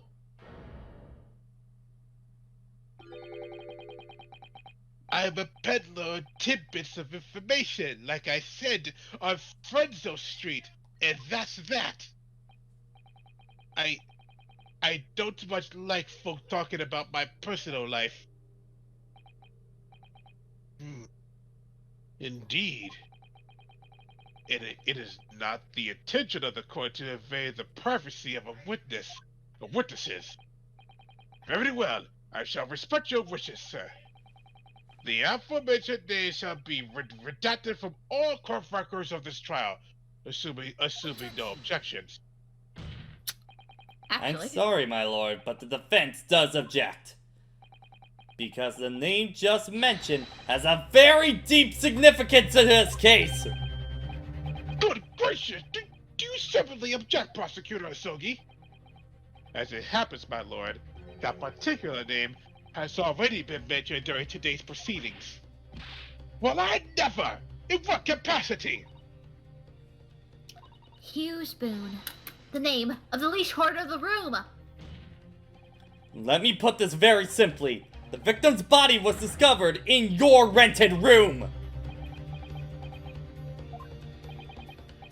I suggest, sir, that you start talking. Well, alright. I suppose that might be the case, eh?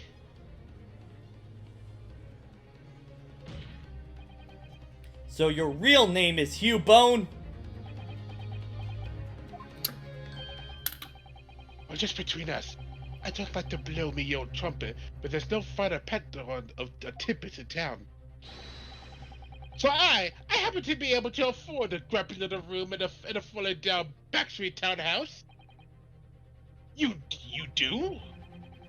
And once every 6 months, I go and pay the rent to the agent on Lime Street. I remember now. There was two vulgar redheads in there last time. If either of us is a vulgar, it's not to me. Think again, Pibino. Why didn't you bring this up before? It's like I told you already. I don't like talking about my personal life. I'm a tidbit peddler as far as everyone else is concerned. No fuss.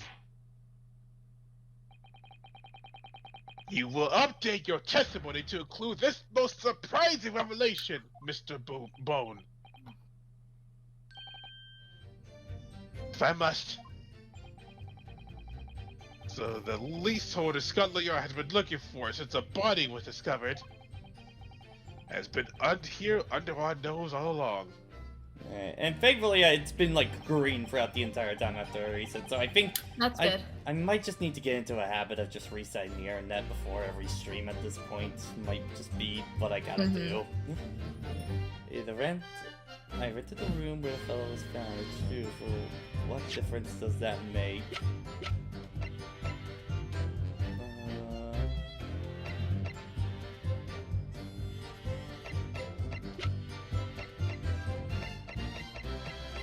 Own the room then.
Let's try and get this done as fast as we can. Yeah, we are close. Yeah, okay.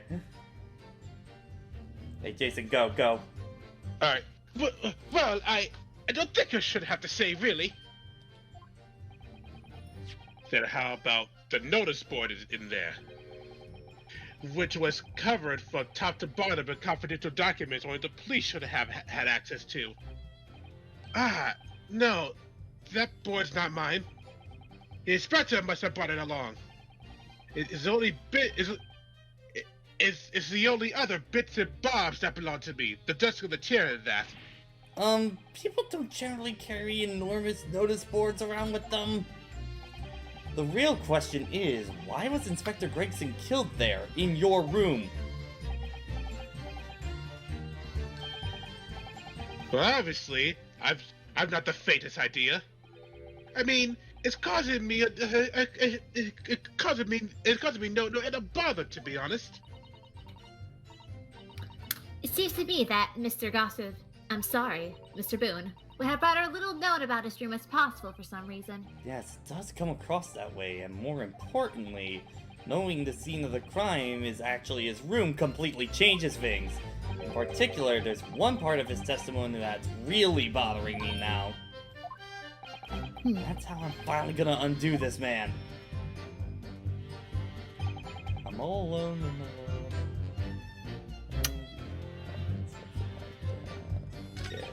Now, one part of his testimony does make sense. Okay. Yeah, I went to that room, fell over, found the truth. What difference does it make? All alone in the world, just oh my god, I couldn't fucking know. It is. I'm trying to figure, what do we actually have that says Mr. Boone on it, kind of deal? Think what we found in the room. Oh, the. Okay, I think it says. Kind of deal. Yeah, okay. If you have no kinfolk, as you put it, then explain why amongst the sparse furnishings we found this photograph in the room.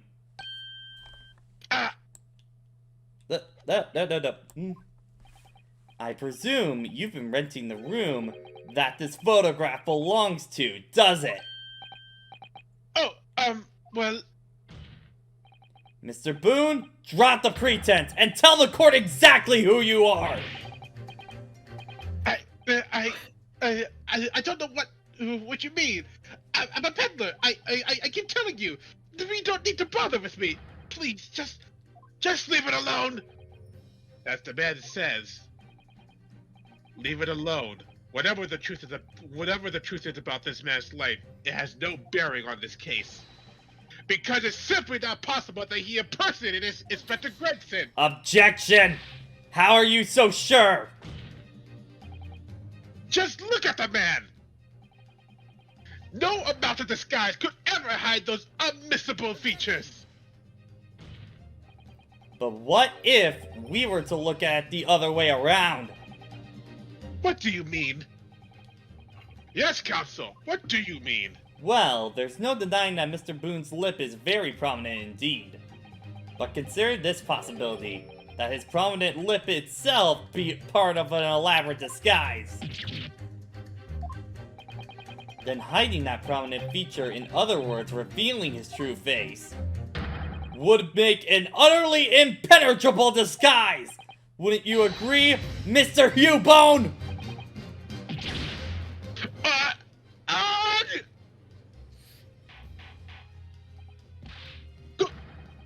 Good witness! Are you still hiding the truth from this court? If that's a disguise, then underneath it, his true identity must be. Yes, that's right. There's really only one person he could be. My lord, the defense believes it can reveal Mr. Hugh-Bone's true identity to the court. No, please, no. Very well then, counsel. What is the true identity of this peddler who goes simply by the name Gossip on the streets? Take that! Your real name is actually Mr. Vigil, isn't it, Mr. Daily Vigil? Yoink! I don't recall that name, counsel. Who is this Mr. Vigil? It's a name I encountered yesterday, my lord. It has to do with a certain client of Mr. Herlock Sholmes. A young gentlewoman came to the detective, asking him to locate her missing husband. The woman in this photograph, in fact. This Mrs. Vigil. What? From what I understand, you haven't returned home since the night before the inspector was found dead. But of course, on that night, you were being held captive by two red-headed leaguemen. And last night, you were put up by the prosecution service in preparation for testifying in this trial, because we've been led to believe that you, Miss Venus, and Mr. Sandwich were all homeless. Being important witnesses in this case, we needed to know where we could find you, of course. And that explains why you've not been able to return home, but also unable to contact your wife, who's been beside herself with worry, waiting for you at the Vigil residence. No, you just hold up a minute. What am I talking about, really? It's simple enough to confirm my suspicions.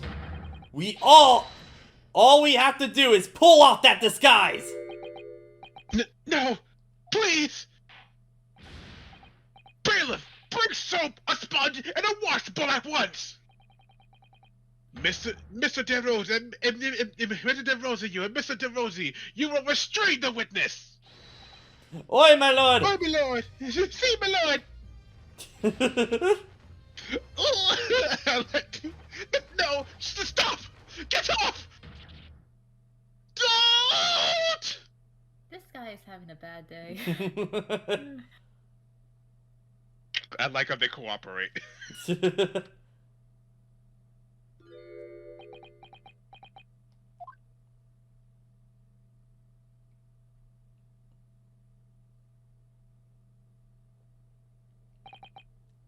Well,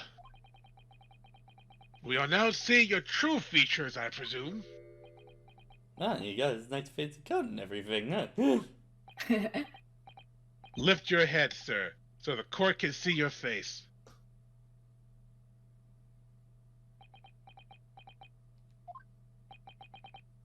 It would appear that the defense counsel assertion was entirely correct. This has all been a very elaborate deception. So, witnesses, tell the court, have you seen this man before? I don't believe it, but... See, there is no question. This is the inspector we saw in the park. Extraordinary. On the day of the Red-Headed League enrollment, the man claiming to be Inspector Grayson who appeared before Mr. Rosare and Mr. Rosie in the park was you disguised as the inspector, or rather, was you posing as the inspector in no disguise at all? Your defense lawyer is showing. Mr. Vigil was formerly employed as chief warder at the Barclay prison. The chief warder? Then your career they had promised. Why you would quite possibly have become the future governor of the prison. What on earth have you been doing peddling little tattle on Frenzo Street? Well, it's because 10 years since Mr. Vigil worked at the prison. 10 years?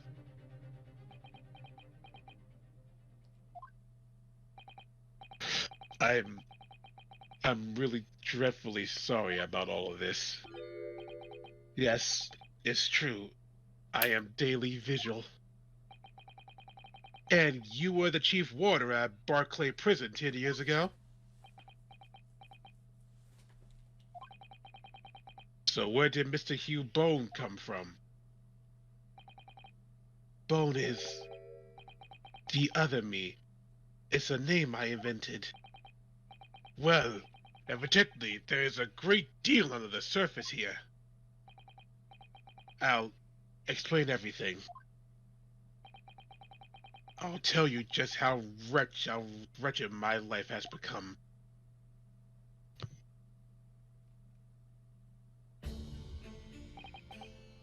As you say, it was 10 years ago now that my employment at Barclay's chief warder came to an end. Having left the prison service, I searched for some new occupation by which to earn a wage.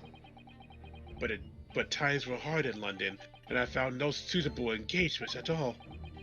In desperation one day, I turned my hand at selling wares at Frenzo Street. But your wife appears to know nothing of this. She still maintains that you're chief warder at the Barclay prison. I was utterly determined that my wife should not know of my failings, which is why I never told her. I opened an account at the bank under the name of Hugh Bone, and I rented the cheapest room I could find on Frenzo Street. The scene of the very crime we're investigating. Yes, that's right.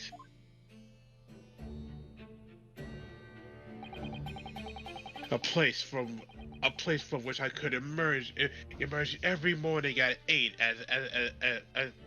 as a squalid peddler. and transformed myself back every evening at 5 into a well-dressed man about town before returning home. That quickly became my daily routine.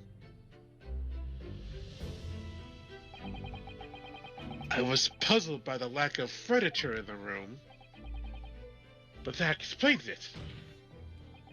But why on earth didn't you just tell us this in the first place?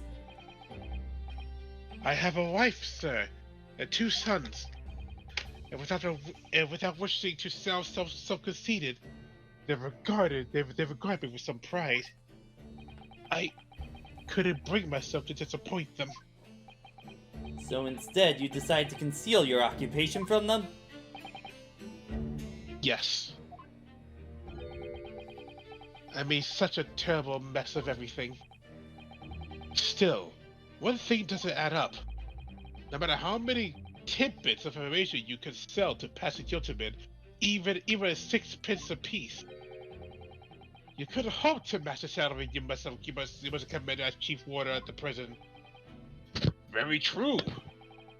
To have kept your family in comfort despite 10 years of somewhat misbegotten employment.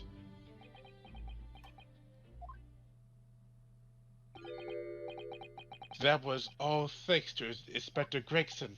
What? Inspector Grayson? What on earth? It was some years after I invented Boone and begun my other life as a street seller. The inspector, that is, recognized me one day.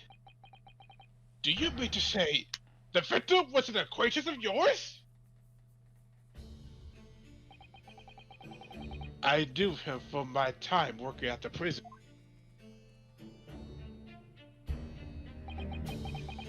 When he saw what I'd become, he was deeply troubled for me and my family. And from that day forward, he visited me on Frenzel Street with increasing regularity. Then one day, he asked me if I would carry out a secret assignment for him. A secret? What was it? I was to impersonate the inspector. What? Impersonate him?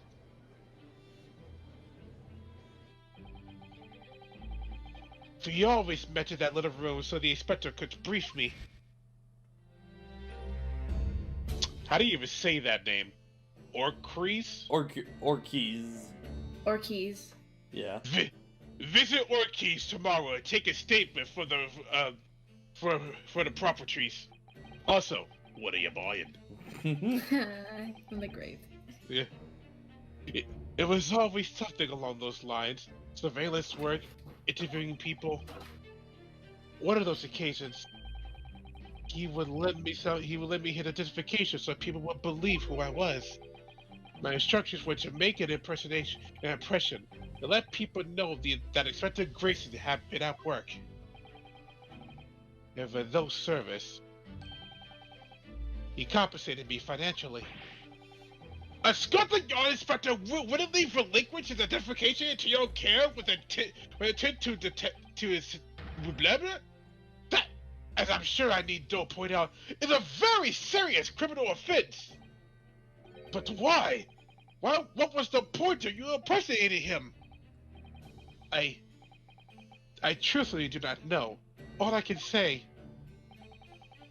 is that the inspector warned me on numerous occasions. What are you buying for real? Now remember, Vigil, I need your solemn word. You don't blab about this to anyone, alright? Ever. Even if, well, I end up a croaker.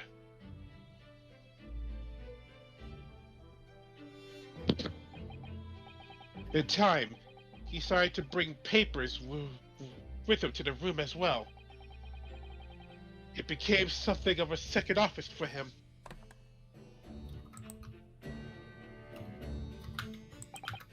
So, in fact, the person who declared himself to be Inspector Gregson at the park on Lime Street was really Yes, it was me, acting on the inspector's orders. As usual, I removed my bone disguise, and then went as instructed to the park, armed with the inspector's identification book. It never occurred to me that the bruise on my neck might give me away.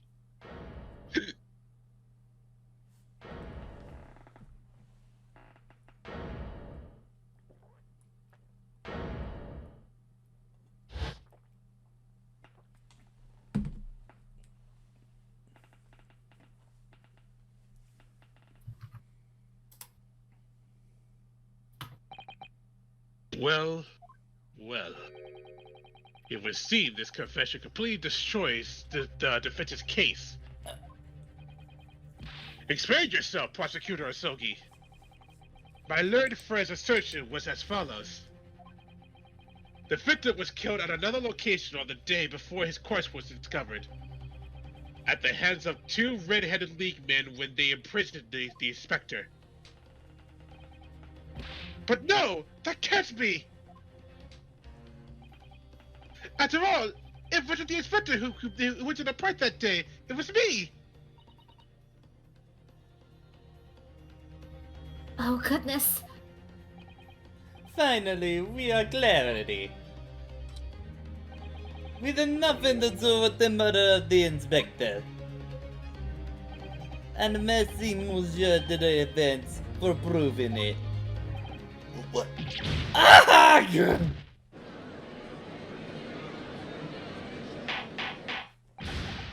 Order! Order! Order! Indeed, it would appear that we have reached a de facto conclusion of sorts. These witnesses had no involvement in the murder of the victim. As proven, somewhat ironically, by the defense. I hereby call an end to the cross-examination. Hold it.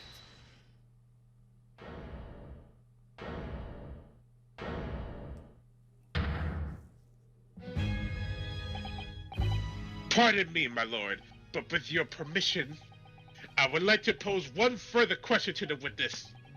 Kazuma? What question, counsel? It concerns the events of 10 years ago. I believe you would have been present at a very significant execution that was carried out at the time.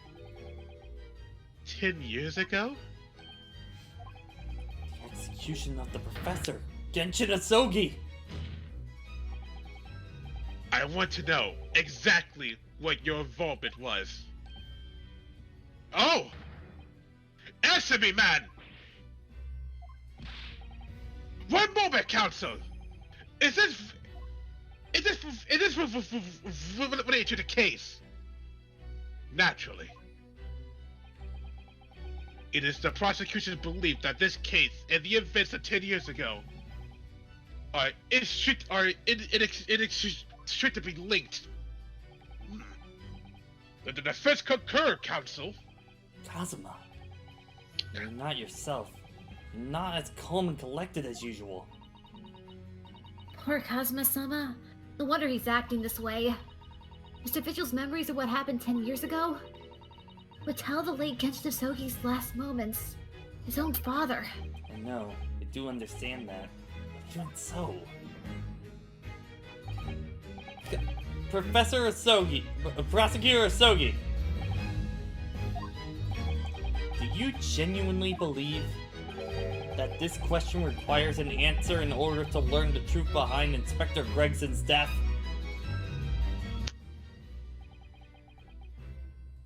I need you to trust me, please. Very well. Then the defense has no objection. I see. In that case, you would have answered the question, witness.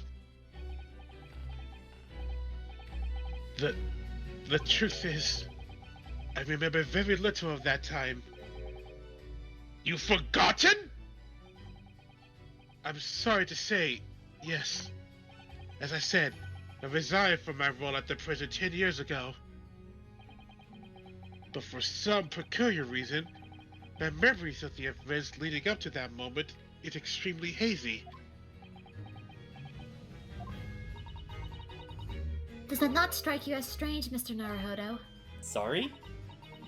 Well, 10 years is a long time. But have forgotten the reason why you left such an important job? Yes, you're right. And not only that, Mr. Vigil's claim contradicts what we already know. The human spirit is a fragile thing. It's broken all too easily, which is why we have a tendency to wrap it up for protection. Sorry? The human spirit? I'm afraid I don't understand what you mean. When we experience pain and suffering that we feel unable to bear, we block it out. Obliterate it from our memories, seal it away. But it never truly leaves us.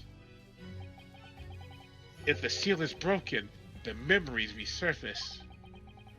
And when they do, that fragile spirit may finally be crushed. But I really don't... Kazuma-sama... But if it must be crushed, then so be it, because the truth will not stay buried. It's coming out, one way or another. Right. Now I understand. It's clear what his intentions are. He needs to expose the truth at any cost. Perhaps if I pointed out the contradiction in what Mr. Vigil claimed earlier, it might cause some crucial memories to return to him. But should I? Should I present the evidence or not? I have no idea how this is going to go. But this is a court of law, and I have a duty to pursue the truth. Mr. Vigil, I would like you to look at this. Evidence that clearly contradicts your vision of offense. Take that! Just a few moments ago, you made the following statement. I resigned from my role at the prison 10 years ago. Well, yes. In other words, you claim to have left the post of chief warder at your own volition. Well, yes, of course. Why? Tell me, do you remember seeing this document before? No, I don't. This is a dismissal notice ordering the immediate termination of a prison staff member's employment. A dismissal notice? And the name of the notice is yours, Mr. Vigil. What? What? It's mine? So you didn't resign from the prison service at all? For some reason, you were dismissed as chief warder for Barclay. No, there's been some mistake. I'm sure I tendered my resignation. The dismissal notice is nonsense. Is it? If you were forcibly dismissed, there must have been good reason. Clearly, you did something. Mr. Vigil, it's time to break the seal and have you remember!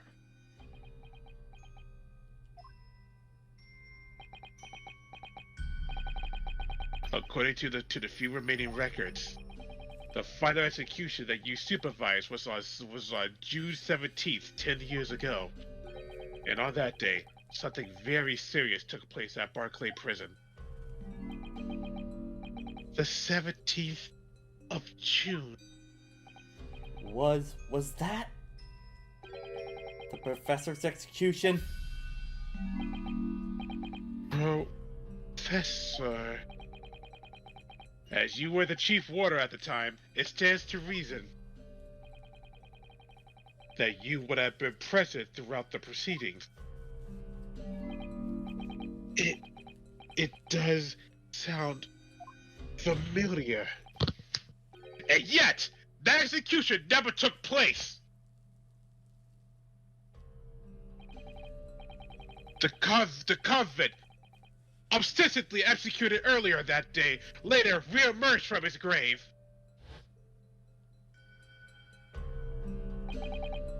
The convict came back to life. I'm in the cemetery of the middle of the night. There was a witness. However, the witness claimed that the moment he saw after the convict clambering out of his grave, a gunshot rang out from over his shoulders, and the bullet pierced the professor's chest, killing him instantly.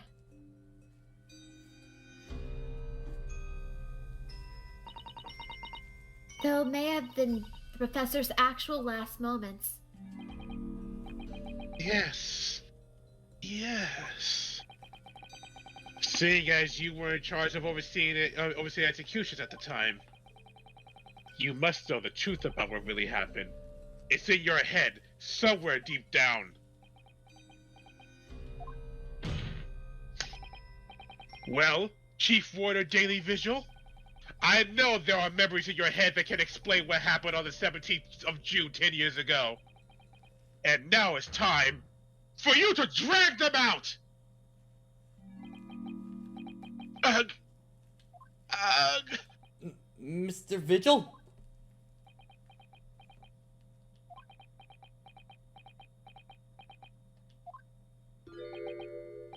Yes, the whole prison, it was complete chaos. The prisoner escaped. He was killed in the cemetery. The shocking news ripped through Barclay like a hurricane. What?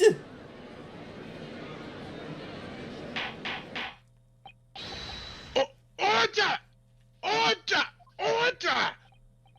Do you mean to say, Mr. Vigil, that your memories of the time has returned? My head, it's like some floodgates have been opened. The images, the screams. Oh, my goodness. The papers. There were reports, articles about a man who'd seen a ghost. Yes, Eknok Trevor.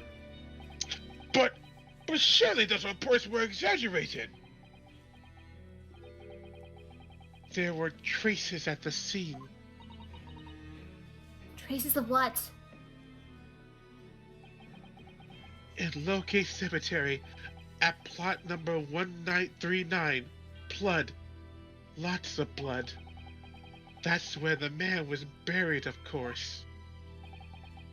Obviously, something terrible had happened there. The depths of conspiracy and depravity from which this tale is emerging are quite staggering. I've reviewed the police records for that time extensively. What? That? The fuck? No device? What?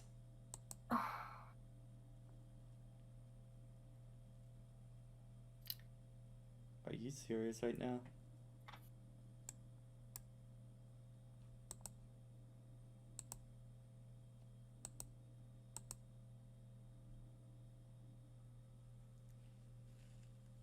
Are you...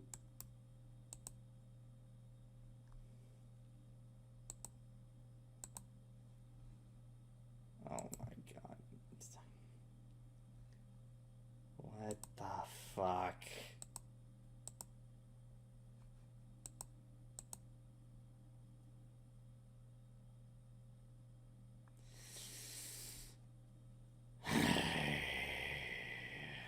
Well...